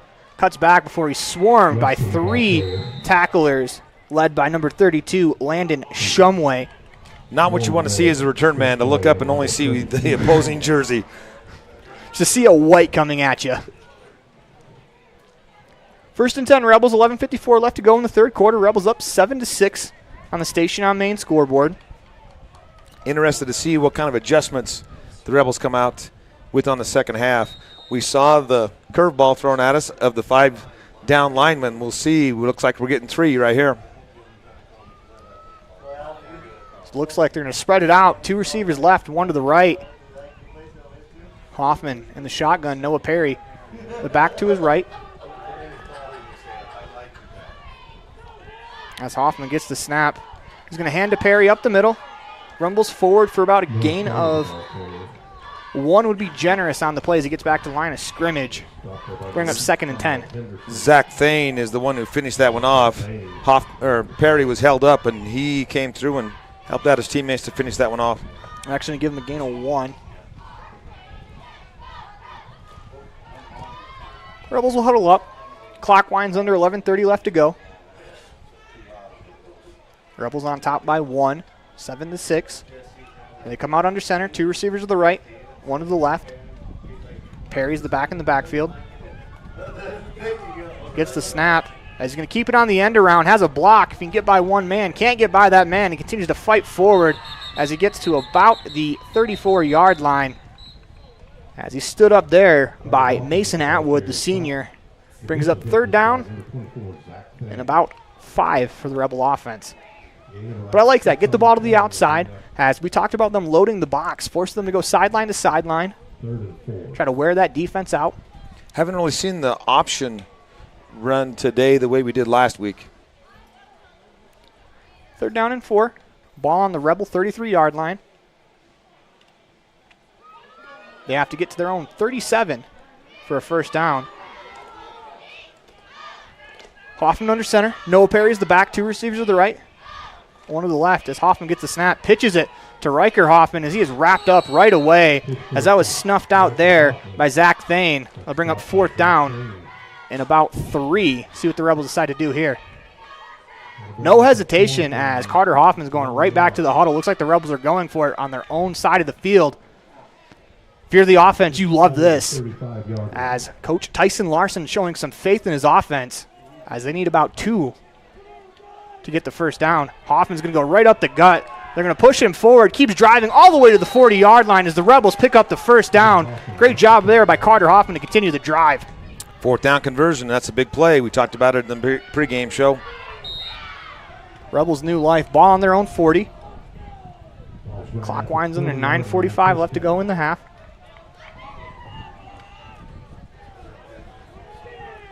As Hoffman comes out under center. 2 receivers to the right. Perry's the back in the backfield. Hoffman under center. Gets the snap. He's going to go right up the gut again. This time, not going as far as Atwood finishes the tackle on Hoffman. Gain of about maybe 1 on the play. Brings up 2nd and 9. Gain of a yard, 2nd down and 9. Ball placed on the Rebel 41. 7-6 on the station on main scoreboard as the clock winds under 9 minutes to go. Rebels break the huddle with 2 to the right. Noah Perry's the lone back. Hoffman under center. 1 receiver split out left. As Hoffman gets the snap, he is going to keep it himself as he tries to cut back upfield. And there's a flag on the play as the Rebels are going to pick up 15. As it looked like number 24, Zach Thane, got the face mask as Hoffman tried to cut. As we will await discussion. Question is the 5-yard penalty or the 15-yard penalty? Looked like it was a quick grasp.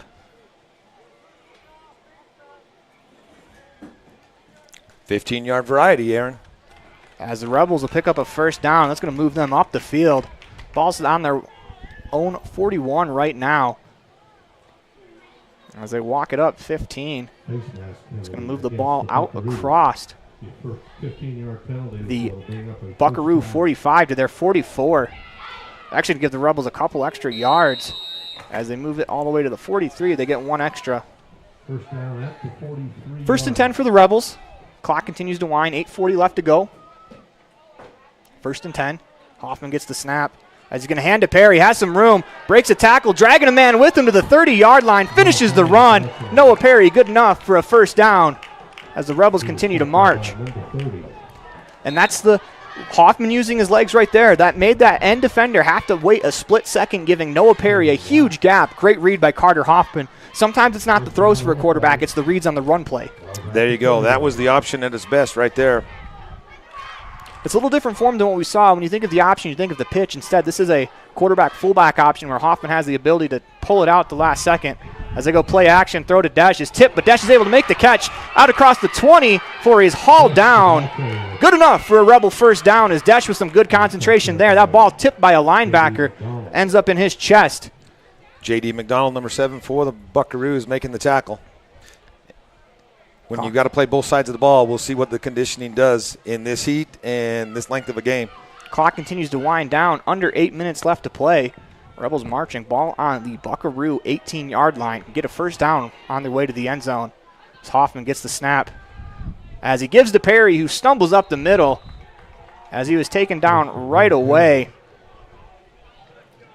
Or excuse me, as Hoffman was taken down right away. Perry had the ball.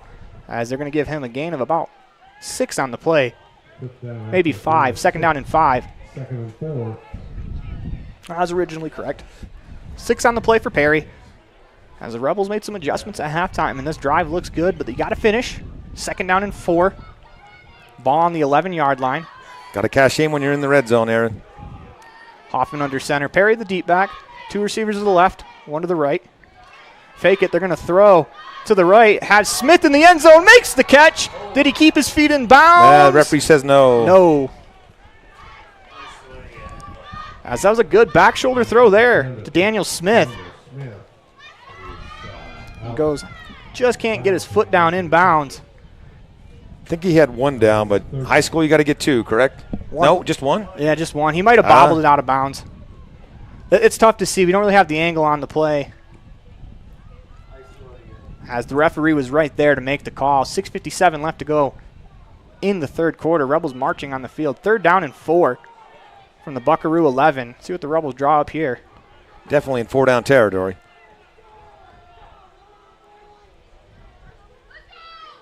Hoffman gets the snap. He's going to roll to the left. Running the option. Pitches it to Perry as he is tackled there. Great play by Robert Morrison after Perry picks up a gain of 3. And decision time for the Rebels. You went for it on 4th and 3 on your own side of the field. Now you've got 4th. And it looks like 2 when they move the stick over. Waiting for Jaden Larson to move that a little closer to the first down mark. Looks like we're going to get a timeout by the Rebels. I like this timeout. Talk about it. And we're going to take a timeout as well as you're watching the 2023 Rich Rebels varsity football team online at mylocalradio.com as well as listening in on 98.3 KDQ. Buying or selling real estate can be fun, especially when you have a realtor that's working hard on your behalf. Gary McKee and the team at Bear Lake Realty have unparalleled industry knowledge, experience, and local expertise. The team at Bear Lake Realty will work to get you the best price. Whatever you're looking for, buying or selling, residential, commercial, year-round living, half shares, quarter shares, or income property, hire the best real estate company, Bear Lake Realty. Log on today, bearlakerealty.com.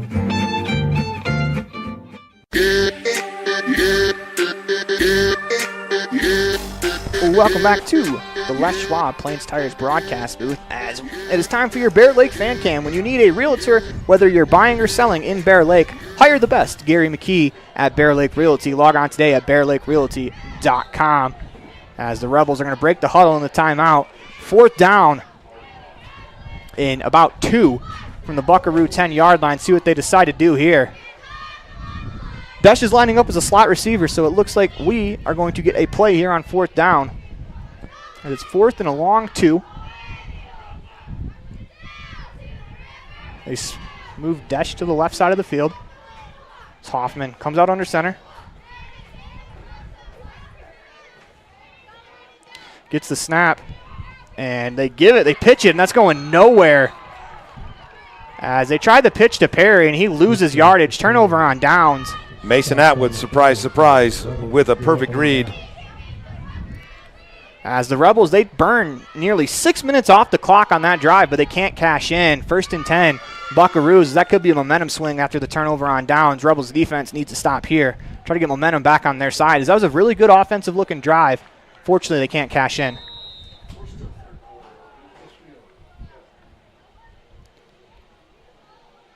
Buckaroo's offense hits the field for the first time in the second half. McDonald in the shotgun. As they send Morrison in motion, they give to him on the left end. As he tries to cut back up, he's wrapped up, taken down on that far side. Looks like Carter Hoffman with the play. Gain of about 4. That's the offensive play we've talked about before. You get that receiver or running back coming in full speed, coming across. He either fakes or gives the handoff. That time the Rebels defense played it much better than they did the first time. First time they went for a 25-yard gain. That time only 5. Down on the shotgun. Gets the snap. He's going to hand to Morrison up the gut as he rumbles forward to about the 20. He's going to be short by about a half yard. That'll bring up 3rd down and about 1 for the Buckaroo offense. I think that's Fulmer on the carry. They're actually going to give him the 1st down. You would be correct. That was Fulmer.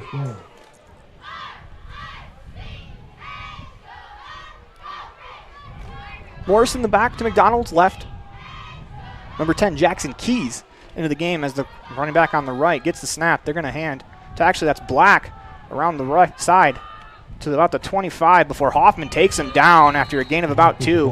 Riker with a nice tackle there. 2nd down and about 8 coming up. So they're going to give him a couple more yards. 2nd down and about 6. Good pursuit by the Rebels. 5:14 left to go in the 3rd quarter. 7-6 on the station on main scoreboard. Buckaroos break the huddle with trips to the right. They like to run a quarterback keeper out of this set. The Rebels have 4 linemen. McDonald gets the snap. He's going to run up the gut as Desh comes up from his safety position to make a nice play. Good read there by Jaden Desh. As that'll bring up 3rd down and about 4 on the play. Cuts McDonald's legs right out from underneath him. This is to be 3rd down at about 2. 3rd and a very short yard to go. Just inside the 30-yard line. 3rd and 1. 4:35 left to go in the 3rd quarter. Rebels still up 7-6 on the station on main scoreboard. As they're going to spread trips to the right. McDonald in the empty backfield. As he gets the snap, looks to throw right away, and he spikes it. As that'll bring up 4th down and 1 from the Buckaroo 30-yard line. Ball landed right in front of Robert Morrison, and here comes this line change. Are you expecting the Buckaroos to boot this one away? No, because Robert Morrison, their punter, is running off the field. Or he's actually running over to Coach Anderson to talk to him. We talked about a fake earlier in the game in that second quarter. Now this is probably a pretty good spot for a fake too. 4th down and about 1 with 8 man. A lot of field to work with as they're sending Desch back to about the 50-yard line. 4:19 left to go in the third quarter. It'd be risky, but if you're the Buckaroos, it pays off. That'd be huge. As Morrison gets a snap, he's going to keep. It's a fake. As Leifson tries to chase him around the outside, he's going to pick up the first down. Morrison takes it for first down before he stopped by Carter Hoffman. As, I don't know, 2 times we've called that the Buckaroos are going to run a fake, and both times they did. And that's disheartening if you're the Rebels defense. You get a stop on 3rd down, albeit, they kind of gave that one to you with the spiked pass, but got to be able to bow your neck and get the stop here for the Rebels. Buckaroos break the huddle. 2 backs in the backfield. Receivers split out to each side. McDonald gets the low snap. Hands it off to Fulmer around the left side as he's wrapped up by Carter Hoffman. For a gain of maybe a couple of inches. Talon Pace putting on the pressure, forced Fulmer to cut that one back up. They did a good job setting the edge. No gain on the play. The Rebels continue to sub out quickly. 2nd and 10 from the Buckaroo 35-yard line. 73 J.J. Chandler into the center of the line for the Rebels. McDonald in the shotgun, 2 backs to his side, gets the snap. He hands the black around the left side, tries to bounce it out, and he's going to fall down as Carter Hoffman was there in pursuit. Rebels did a good job trying to set the edge there defensively, and they force a loss of about 1 on the play, 3rd and 11. A loss. That'll bring up 3rd down and about 12 for the first down. Big play defensively here for the Rebels.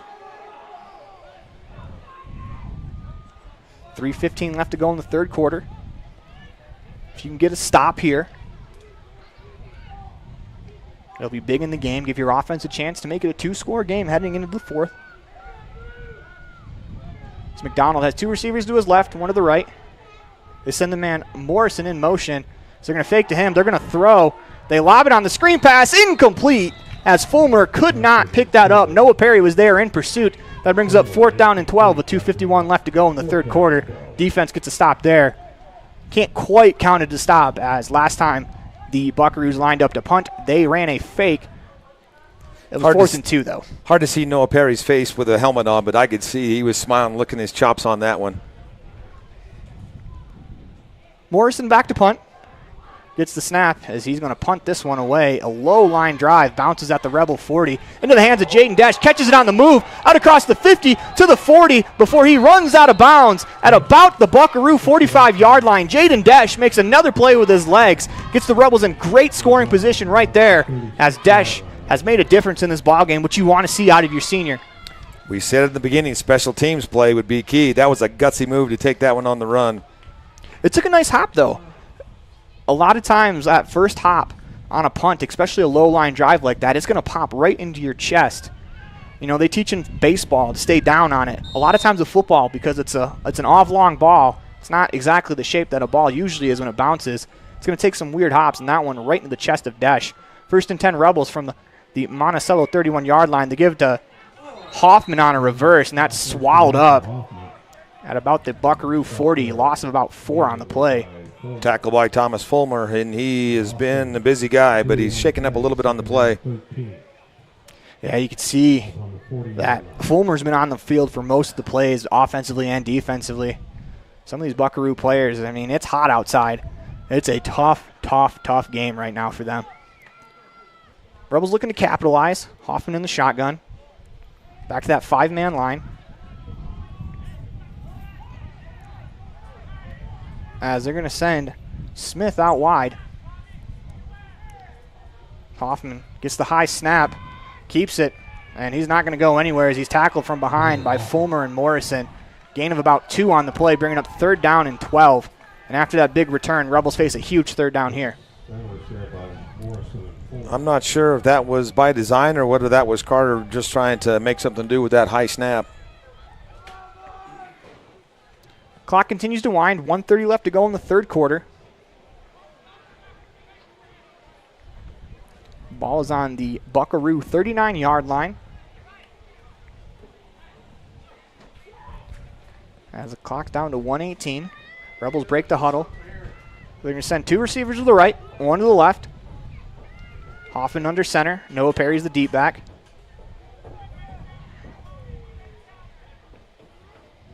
As they get the snap, they're going to hand to Perry right up the gut. He has room as he's tackled by McDonald. That is a huge play by J.D. McDonald, or else that's a touchdown. Once again, they tap the helmet and they run a different play. As you can see, McDonald kind of, tighten his gloves a little bit, expecting a one-on-one with Desch, as that makes it a much more manageable 3rd down and 3. And the Rebels look like they're going to go for it. Ball on the Buckaroo 29-yard line. We talked about accountability at the beginning of the game, and that was a touchdown-saving tackle by McDonald. I'd like to see Perry cut that up the middle and try to get the first down instead of going for the big home run. He cuts up the middle. I think he picks up those extra 3. But that's all in the back, or it's all past us now as the Rebels face 4th and 2, as we are going to get a timeout called by the Rebels sideline. As I like that timeout with Jaden Desch standing on that sideline as you are watching the 2023 Rich Rebels varsity football team online at mylocalradio.com. When we come back, we'll have the conclusion of the third quarter, as you are also listening in on 98.3 KDQ. Rich School District has a legendary history of student success in the classroom and in other areas. Over 70% of Rich High students are involved in extracurricular activities. Participation in the classroom, on the field, in the gym, or on the stage helps students reach their potential. Working together with students, the community, and an amazing staff, we have the opportunity to build tomorrow's leaders. Rich School District, focusing on success, one student at a time.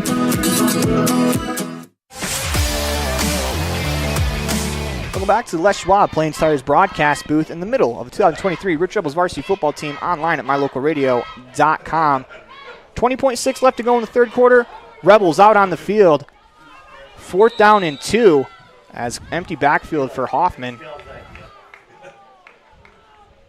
As Carter under center, gets the snap, drops back to throw, rolls to his left.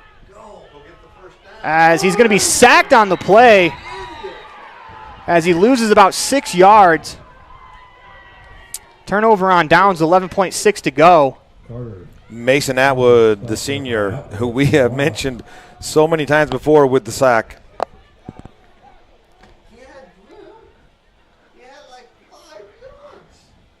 I'd like to see Carter just take that one right there, right off the bat. As he had some space. I think he was waiting for Atwood, who was being blocked originally by Riker Hoffman. He's waiting for Hoffman to get open, and unfortunately he ran out of time. Rebels defense back out on the field. Trips to the right of the formation is McDonald in the shotgun. As he gets the snap, he's going to throw right away as it's a screen, as Carter Hoffman is able to slow it down at the point of attack. And then it's cleaned up by 58, Jordan Johnson, Mr. Birthday Boy. As he's able to pick up 1. Great job by the receiver, as we are going to take a timeout. End of the fourth quarter. Rebels up 7-6 on the station on main scoreboard as you are watching the 2023 Rich Rebels varsity football team online at mylocalradio.com, as well as listening in on 98.3 KDQ. We're off to the rodeo. My Local Rodeo is proud to bring you live streaming coverage of high school rodeo from Utah and Wyoming, as well as the Intermountain Icebreaker of the National High School Rodeo Association's Western Legacy Series in 2023 and 2024. If you're interested in becoming a broadcast sponsor and advertising your business to the most loyal group of viewers in the country, you won't find a better opportunity. Call us today to claim your spot, 307-789-8116. That's 307-789-8116. We're off to the rodeo.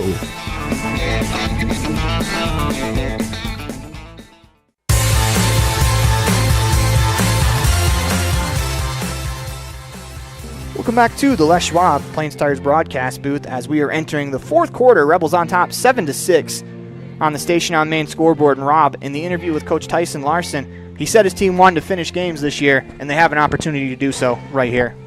Yeah, this one has not been the shootout that we expected after both these teams put up nearly 50 points apiece last week, but we've talked about it, different competition. This one's going to come down to stamina and depth in the fourth quarter.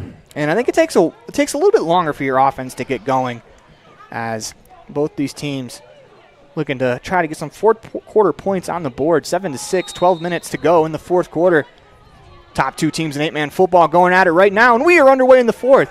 As McDonald gets the snap, throws, has a man that's caught. As Riker Hoffman is there, tackle made at the 45 as they push out to the 46. As that was, I think it was Robert Morrison with the reception. That'll be a first down for the Buckaroos. 11:50 to go as the clock continues to wind. A couple of opportunities for the Rebels go by the wayside here in the half. Empty backfield for McDonald. Trips to the left. As he gets the snap, he's going to throw right away. Fakes. He's going to run it. As he's going to pick up to the 50 and run out of bounds, as we're going to get a flag on the play. I think we're going to get a hold on the Buckaroos. And sometimes as a receiver, when you're expecting a pass and the quarterback takes off running, it's a real tough task to block for him, as you don't know which way he's going. And we'll see if that is the case.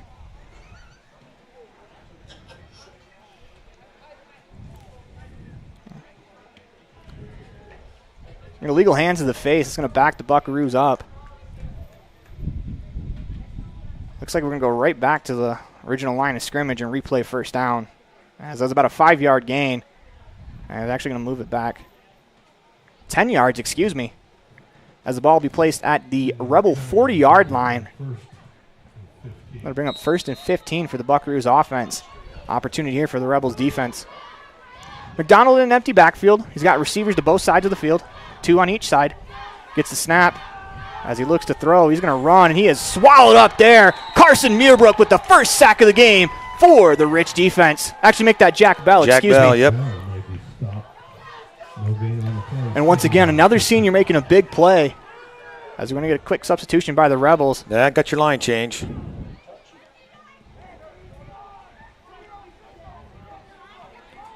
Coach Lex Corney is shouting to his defense. McDonald in the shotgun, 2nd down and about 16. Gets the snap, looking to throw, drops back, runs to the left side. He's got some room before Hoffman's able to push him out of bounds at about the 50-yard line.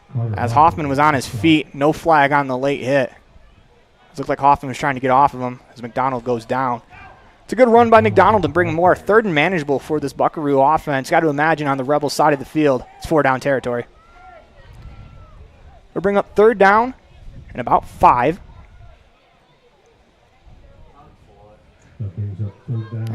Clock stops with 10:49 left to go.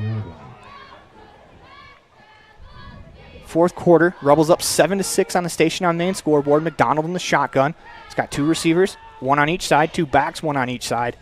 As this has been a pretty typical formation for this Monticello offense. It's McDonald trying the hard count, and he got his own man to move. As this looks like it's going to back the Buckaroos up 5 yards, excuse me. Get a false start penalty. Sometimes a hard count from quarterback so good his own guy jumps. That's exactly what happened. Turns it into a 3rd and 10. Ball back to the original line of scrimmage where we started on the Monticello 46-yard line. Opportunity here for the Rebels. Defense to get off the field. McDonald in the shotgun. He's going to send 2 receivers, make that 3 receivers to the right. 1 to the left, empty backfield. In the shotgun, gets the snap, rolls to the right, going to throw, has a man. As it's caught by Morrison, Riker Hoffman makes the play at the 50-yard line. That'll bring up 4th down and 6. Great play there by Riker. Accountability right there, one-on-one. 4th down and 6, and it looks like the Monticello offense is going to stay on the field as the clock winds under 10:30 left to go. Quarterback J.D. McDonald going over and talking with the coach. As this is a big play for the Buckaroos offense. I wouldn't be surprised if we do see a timeout. Rebels went for it on 4th down twice, and unfortunately were unsuccessful. We'll see if the Buckaroos can turn this one into a 1st down. 3 receivers to the left. McDonald in the shotgun, gets the snap. He's going to roll to the left. Drops to throw. He's going to throw downfield, and that is picked off by Sam Leifson. Rebels get the stop on 4th down, and a flag on the play after, I think that's after the play on the sideline.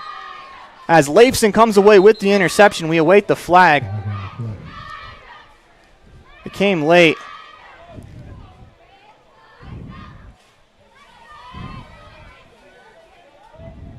As they're waving the flag off. But Sam Leifson gets the interception nonetheless. As it's a sideline warning against the Rebels. Pass intercepted by Leifson on 4th down. Not to be critical, though. He bats that down. You know, maybe you talk about that out on the dinner table, but it's a great play, though, by Sam. Coming back to the ball, knowing where that marker was, knowing where they were trying to go. Leifson with the interception, as that's a huge play for the Rebels defense. As Sam should be somewhere down on the sideline with that chain on. Here comes the Rebels offense. Hoffman under center, Noah Perry the deep back, 2 receivers to the right. As they're gonna, as Hoffman keeps it around the outside, has some room to the 40, to the 30, to the 20, all the way down to the 10-yard line. Tries to cut back, goes out of bounds. Rebels with a huge pickup there, and Sam Leifson gets the pick, springs the run. He's had 2 great plays in a row, Rob. As that was a huge block thrown by Sam Leifson out on the edge to allow Hoffman a huge hole. Take that upfield. Rebels with a big opportunity here. It's going to be first. Looks like 1st and goal with the ball. Just on the 10-yard line. The nose of the ball on the 10. It's going to be 1st and goal. As the Rebels are going to try to do this the absolute hard way. There's your momentum shift right there. After Carter, maybe step out at the 11. Once again, that's critical. Mostly a joke. As that was a great run by Hoffman, as a good keep as well. As I thought he gave to Noah Perry on the take. As Perry was going down, he didn't have the ball. Hoffman lines up under center, 2 receivers to the right. Noah Perry the deep back. As this time they give to Perry, and he is wrapped up right away. It's a great play there by Thomas Fulmer.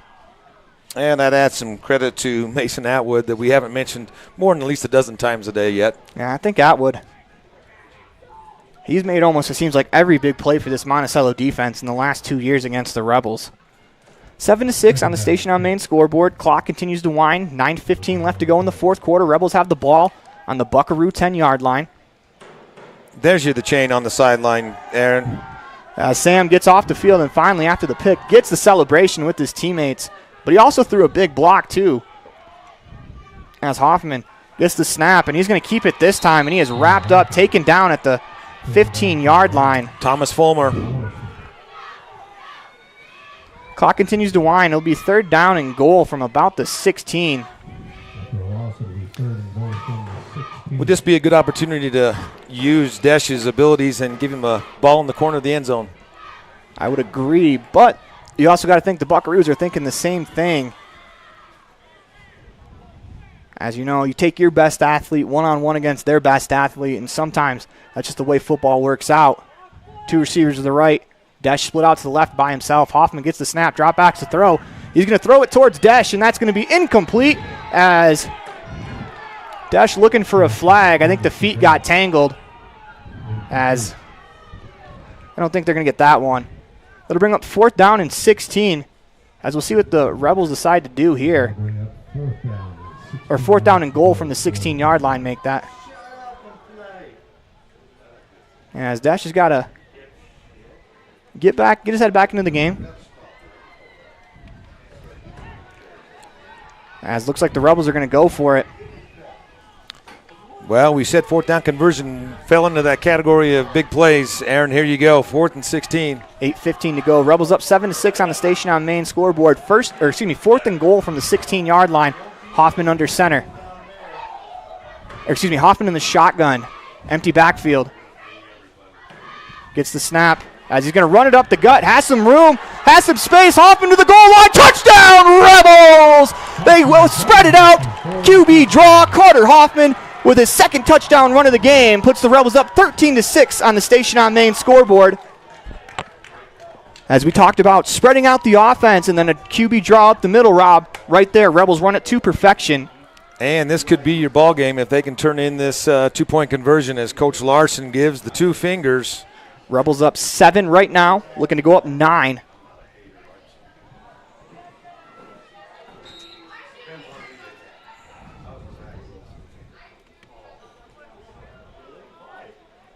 Has a couple last-second instructions to his offensive lineman. For Carter Hoffman, as he lines up under center, Noah Perry, the deep back. 2 receivers left as Hoffman's going to run it right up the gut into the end zone. 2-point conversion is good as Carter Hoffman made his mark right there with his legs. Rebels go up 15-6 on the Station on Main scoreboard. As we're going to take a quick break because we got a player down. You are watching the 2023 Rich Rebels varsity football team online at mylocalradio.com. More from the Les Schwab Plains Tires broadcast booth after this. The best trips away from home always come when you know you're among friends. This is Coulter Patterson, General Manager at the Come On In Hotel and Suites in Casper, Wyoming. I invite you to stay with us every time you're here. We've got the absolute best staff. Lots of our team members have been working together for years, and we feel like we're a happy family. I guarantee you'll feel that when you come stay with us. We're always glad that you choose the Come On In, and we'll do everything to make your stay comfortable and relaxing. The Come On In Hotel and Suites is the best place to stay because we have the best staff in Casper. Come on in today.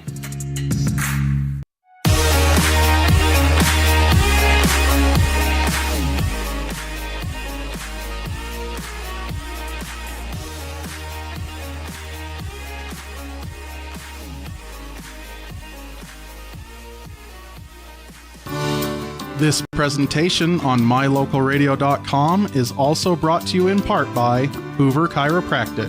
With over 3 decades of experience, Dr. Todd Hoover can help you with all the chiropractic work you need, plus x-rays, blood work, a weight loss program, and can help you get rid of allergies and migraines. Dr. Todd Hoover with Hoover Chiropractic in Evanston.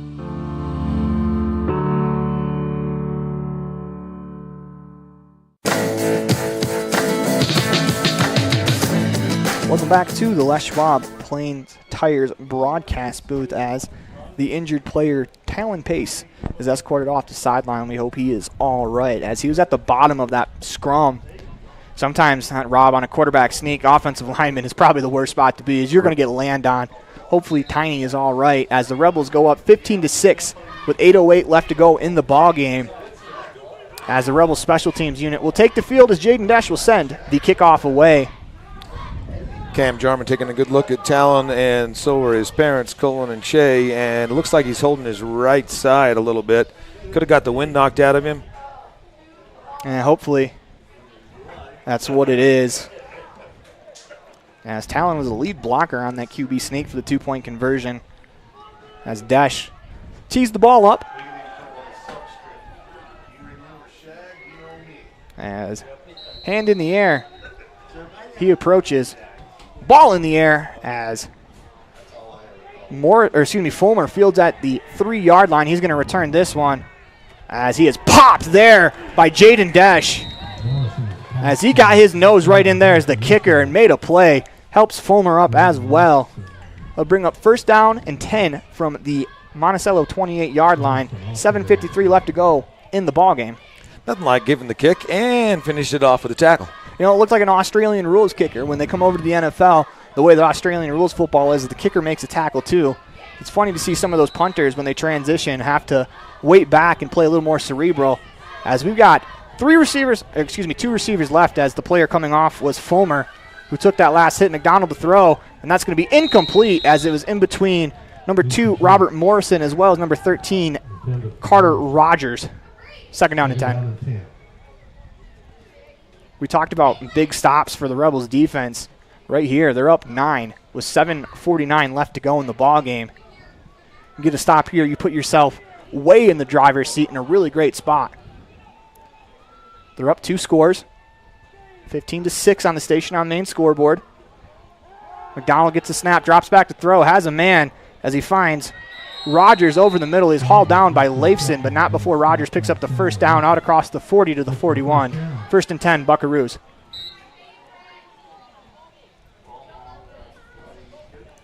As the ball is placed on the 42-yard line, Buckaroos run to the line. As McDonald in the shotgun has backs to both sides.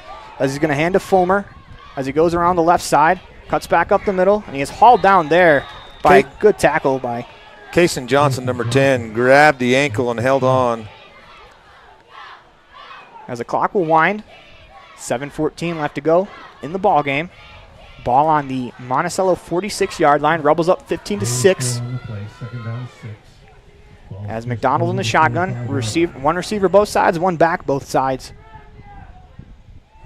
As McDonald gets the snap, he's going to hand to Morrison around the right side. As Leifson comes up from his cornerback position, that's a tackle for a loss for the cornerback Sam Leifson, as he's had a tremendous game. Interception through that block that sprung Carter Hoffman to the 10, and now makes a big play on second down to bring up 3rd and 7 for this Monticello offense. I'd say with 6 minutes on the clock, Aaron, you're thinking 4 down for the Buckaroos? Absolutely, especially at midfield.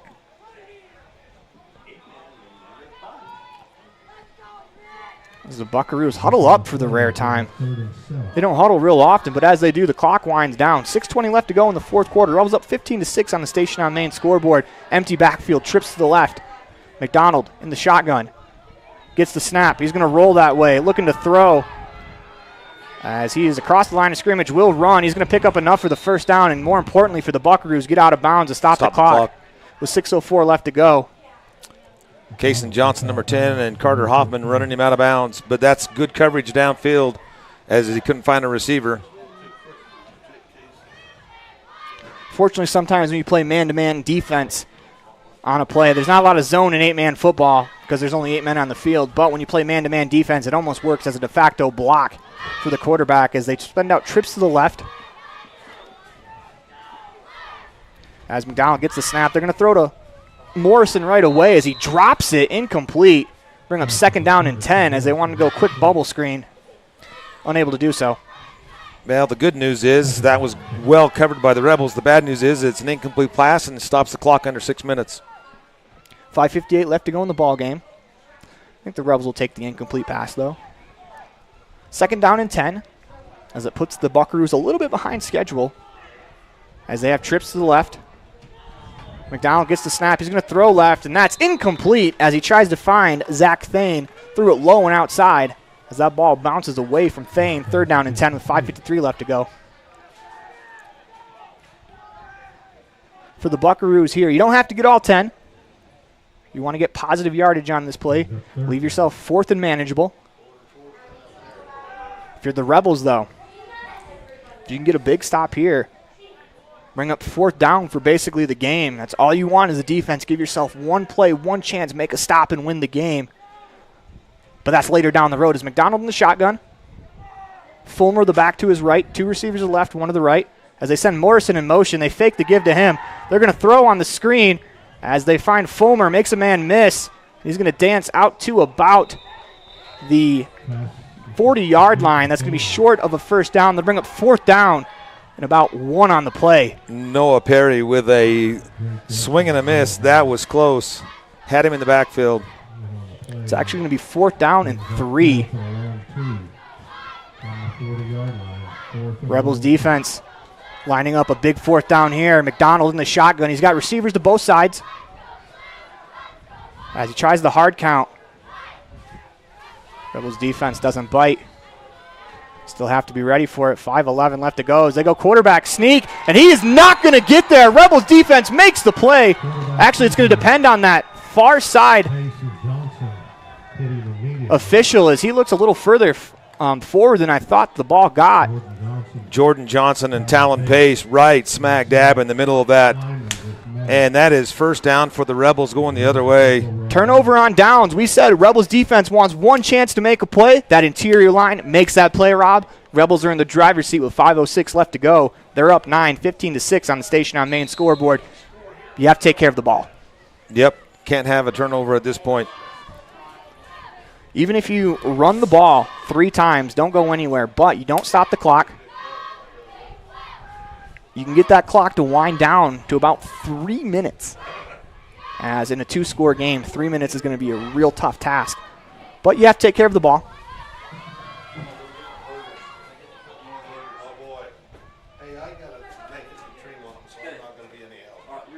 As Hoffman's going to come out under center. Hoffman gets the snap. Fakes, he's going to throw. Desch fell down. He throws it into double coverage, nearly picked off. As that should have been an interception for number 7. J.D. McDonald. Should have been quarterback crime right there. Desch fell down on the route.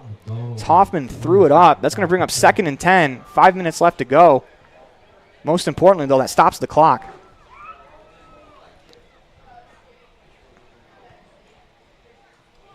You only got 7 on the field. Desch is going to stay on. Hoffman I don't under think center. he knows what the play is.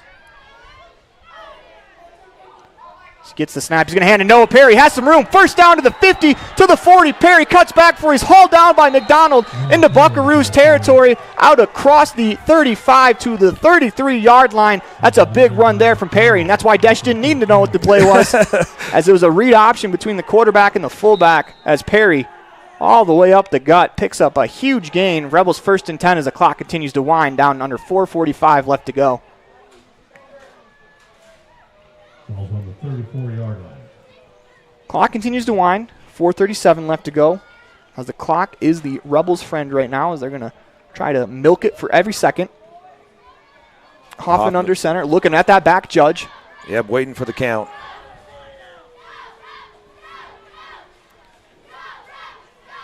As here comes the 10-second count, as Hoffman looks over, gets everyone set. As he gets the snap.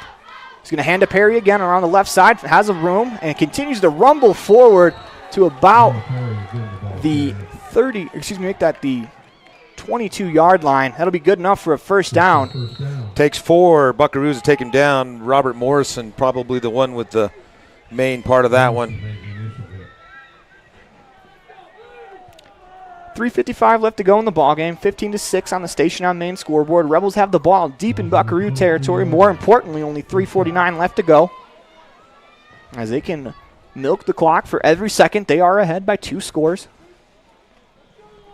As we'll do the waiting game. As Hoffman is staring down that back judge. The back judge is staring down his clock. 10 seconds left to go in the play clock as Hoffman under center gets the snap. As he's going to give to Perry again, as Noah continues to push forward out across the 10-yard line down to about the 8. As we're going to get a timeout, the clock stops with the sticks moving. 3:21 left to go. No timeout from the Monticello sideline. As we're actually getting a timeout now from the Buckaroos. We're going to keep it right here for the final 3:12. As you are watching the 2023 Rich Rebels varsity football team online at mylocalradio.com. We are in week 2. Rebels up 15-6 on the station on main scoreboard over the Buckaroos. 3:12 left to go in the ball game. Rebels have the ball on the Buckaroo 10-yard line. Looks like it's going to be 1st and goal for the Rebels. As Rob, a touchdown here all but assures victory. But also, if you continue to run the clock down, that also could be an option too. See what the Rebels decide to do is running the ball here on this drive. Noah Perry has had his best drive of the game. He has. He's been a workhorse for sure on this drive. And that's not the first play. You put the ball in the air and nearly get picked off. That would have changed things completely if that would have been picked off by McDonald. But Perry's this late in the game, it's taken 2 and 3 to bring him down. Yeah, Noah Perry appears to be fresh as the Rebels have been able to work in substitutions, as Perry hasn't had to carry the bell cow of the work, same way that the offensive players for the Buckaroos had. 3:12 to go. See if the Rebels go quickly here now that the clock is stopped. As we await the head official, he gives us the all set. Alan Pace having a little conversation with Jordan Johnson. Hoffman under center. Noah Perry, the deep back. Hoffman gets a snap. He's going to run up the gut, and he is wrapped up there by Thomas Fulmer and a couple other Monticello Buckaroos, including Zach Thane. Gains about 3 on the play. And the advantage again, the clock continues to run. I'm shocked Monticello didn't use a timeout there. You know, the game's not over for the Buckaroos. Anything can happen in the game of football with 2:45 left to go. Rebels lining up, looking to punch this one in and secure what would pretty much be the dagger for this Rebels squad. Hoffman under center. Gets the snap. Hands to Perry up the gut. He is wrapped up, taken down at about the 3-yard line. They'll bring up 3rd down and goal. More importantly, that clock continues to wind. 2:20 left to go in the ball game. As the Rebels, they're gonna take their time, huddle up. As the substitution's coming off, they're gonna slowly take their time as Drake Weston is the sub off. Gets to the sideline, killing some clock. As the clock winds down, under 2 minutes left to go. 3rd down and goal from the 4-yard line. As the Buckaroos load the box. They're going to give to Perry. Man-on-man football as Perry is pushing forward. Pulled back at the last second as he was tackled by the head. Hopefully Perry's all right as Mason Atwood was trying to pull him back and he grabbed him by the helmet. That's going to bring up 4th and goal as we get a timeout from the Buckaroos. 1:34 left in the ball game.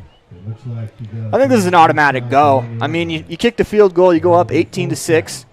That's a 12-point lead, but you turn it over on downs, it's not a big deal because now they have to drive 99 yards in a minute 34, get the onside kick, and then be able to score again. So I think the Rebels are going to go for this one.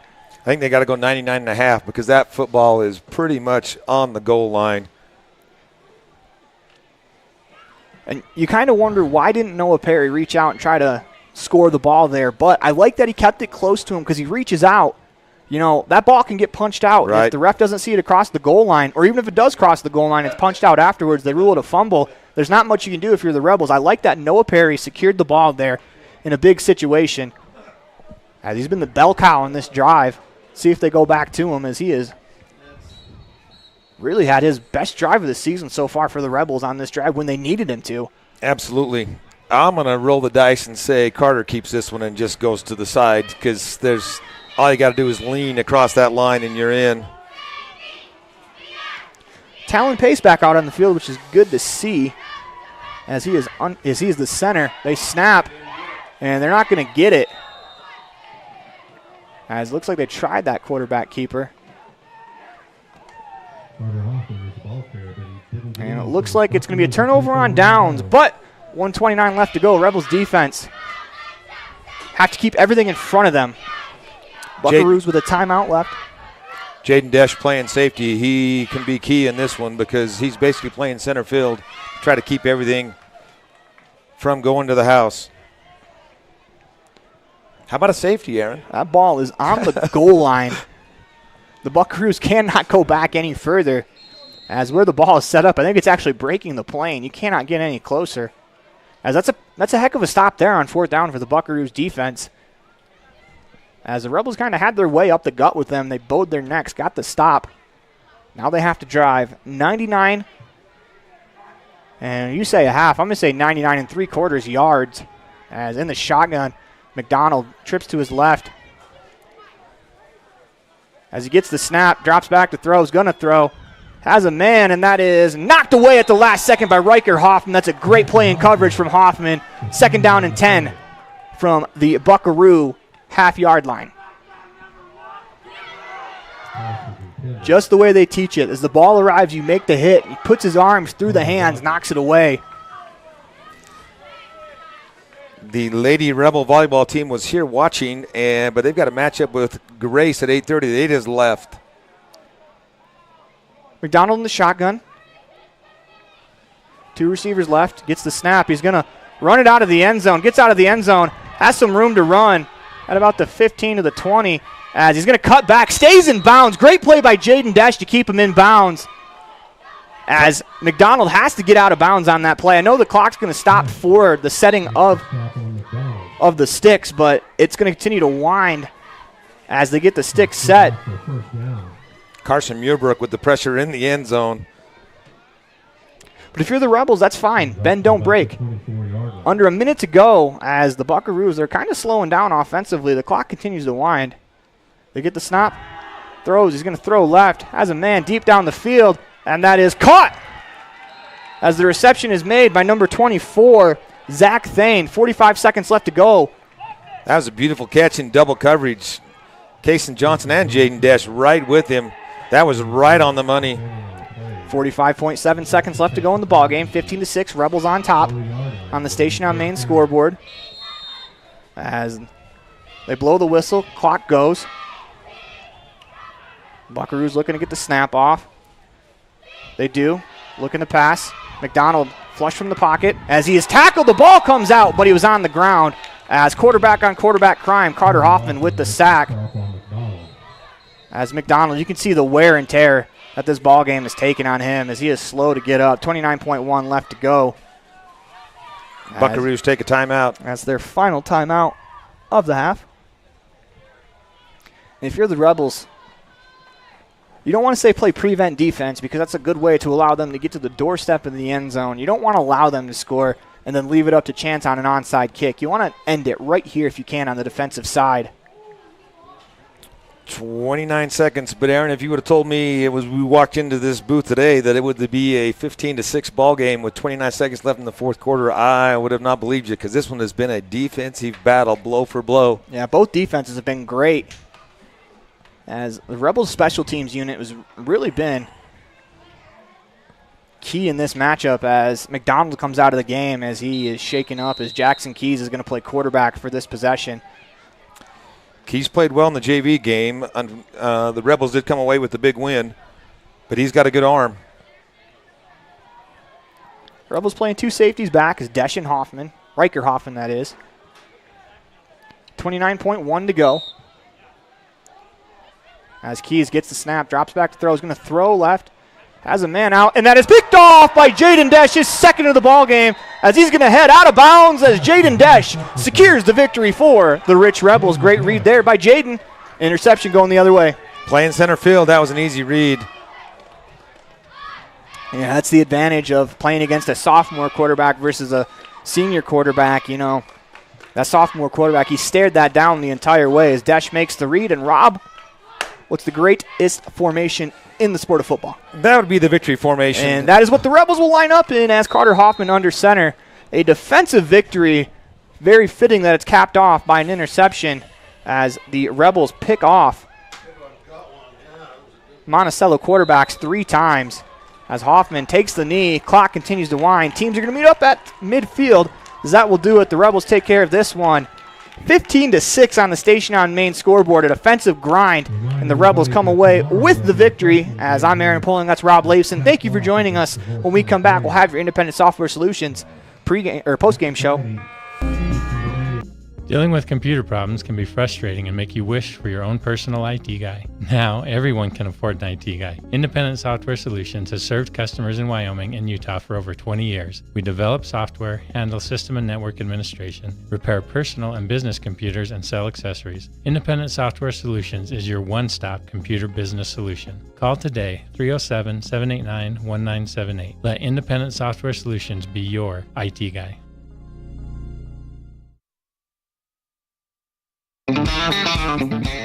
We're off to the rodeo. My Local Rodeo is proud to bring you live streaming coverage of high school rodeo from Utah and Wyoming, as well as the Intermountain Icebreaker of the National High School Rodeo Association's Western Legacy Series in 2023 and 2024. If you're interested in becoming a broadcast sponsor and advertising your business to the most loyal group of viewers in the country, you won't find a better opportunity. Call us today to claim your spot, 307-789-8116. That's 307-789-8116. We're off to the rodeo. With the title defense underway, the Rich Rebels hit the road for an early season test. They take on the Kemmer Rangers Thursday night at 6 p.m. The tough sledding continues as the Rebels travel to the Cokeville Invite, where they will play the Star Valley Braves in the opener at 8 a.m. Stay tuned for day 2 of the tournament, as we'll have every single Rebels match from day 2 of the Cokeville Invite. This is Aaron Poling inviting you to catch all of these games on 98.3 KDQ as well as on mylocalradio.com. This presentation on mylocalradio.com is also brought to you in part by Hoover Chiropractic. With over 3 decades of experience, Dr. Todd Hoover can help you with all the chiropractic work you need, plus x-rays, blood work, a weight loss program, and can help you get rid of allergies and migraines. Dr. Todd Hoover with Hoover Chiropractic in Evanston.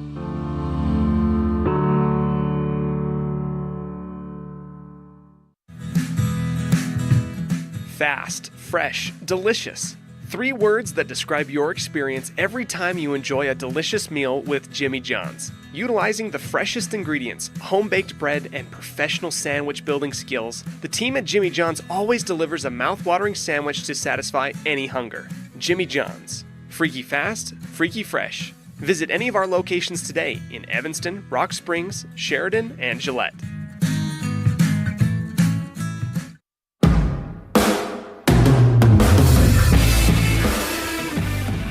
Welcome back to the Independent Software Solutions post-game show. As you can see, the Rebels take care of business 15-6 on the Station on Main scoreboard. They win this one as it was a defensive grind throughout the entire game, Rob, and it's very fitting that it ends on an interception.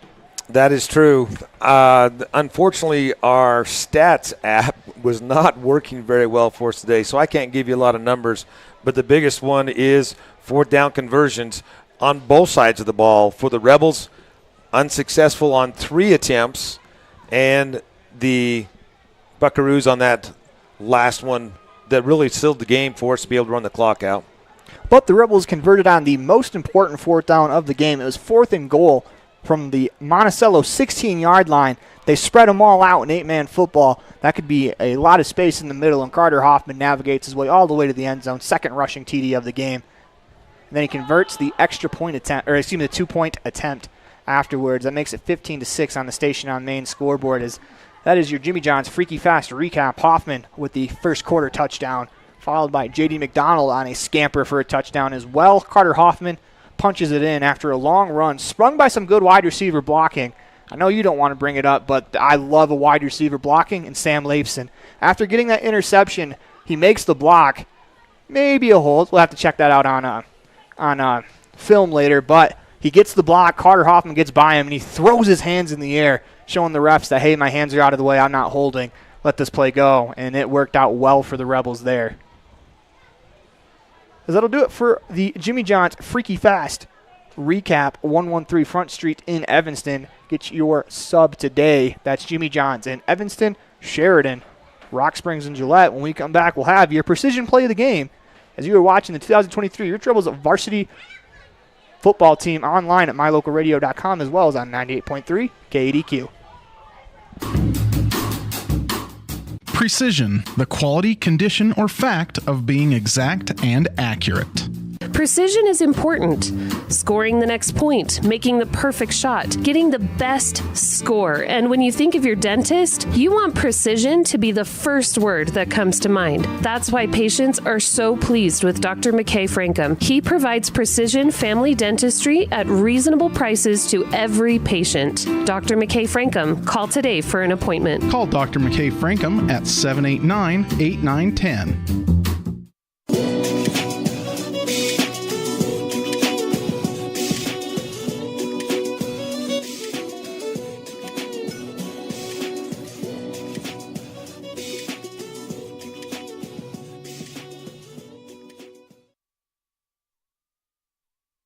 Welcome back to the Les Schwab Plains Tires broadcast booth. It is time for your Dr. McKay Franklin precision play of the game, and for that, we're going to keep it right here as we're going to give it to Sam Leifson. His 4th down interception is really what halted the Buckaroos' best offensive drive until that final one, as he put a stop to that one with his hands on the interception. When we come back, we'll have your Crawford Troth player of the game as you are watching the 2023 Rich Rebels football team online at mylocalradio.com as well as on 98.3 KADQ.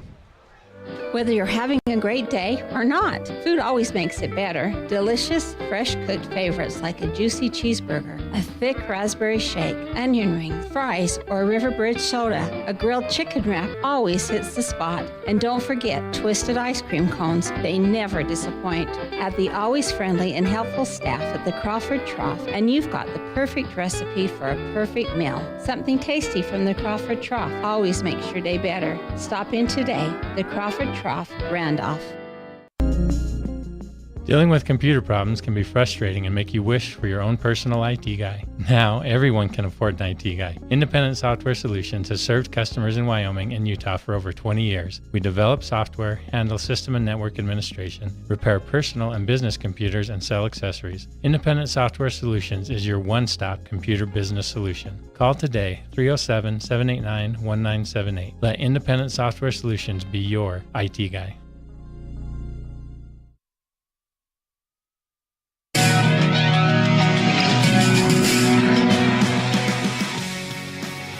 Welcome back to the Les Schwab Plains Tires broadcast booth, as it is time for your Crawford Troth Player of the Game on the Independent Software Solutions postgame show. And for that, we turn it over to Rob Leifson. Well, this may be a cop-out, Aaron, but we're going to give the player of the game to the defense of the Rebels for a 6-point shutout of an offense that I was scared to see today.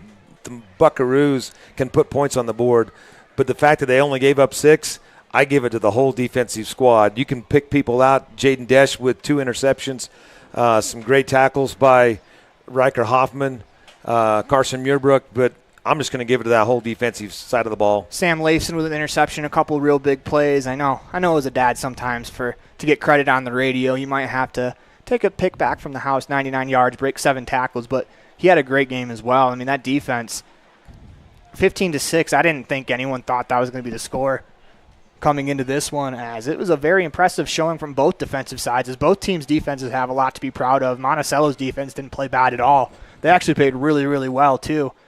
Those fourth quarter stops for Monticello that kept to a one-score game, that was huge.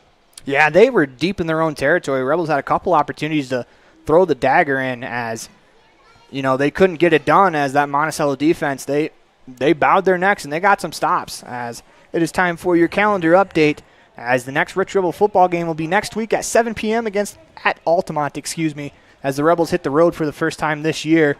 And the next broadcast for Rich High School will be the Rich Rebels taking on, well, we don't know who they're taking on yet, as we'll find out tonight as they play Grace later today in the Cokeville tournament. And that'll do it for us. Until next time, I'm Aaron Poling. That's Rob Leifson. Go Rebels. The proceeding has been a wholly owned production of MyLocalRadio.com and Cook Brothers Broadcasting, LLC, no portion of which may be used or rebroadcast without the express written consent of Cook Brothers Broadcasting, LLC. Thank you for joining us for this sports presentation on MyLocalRadio.com.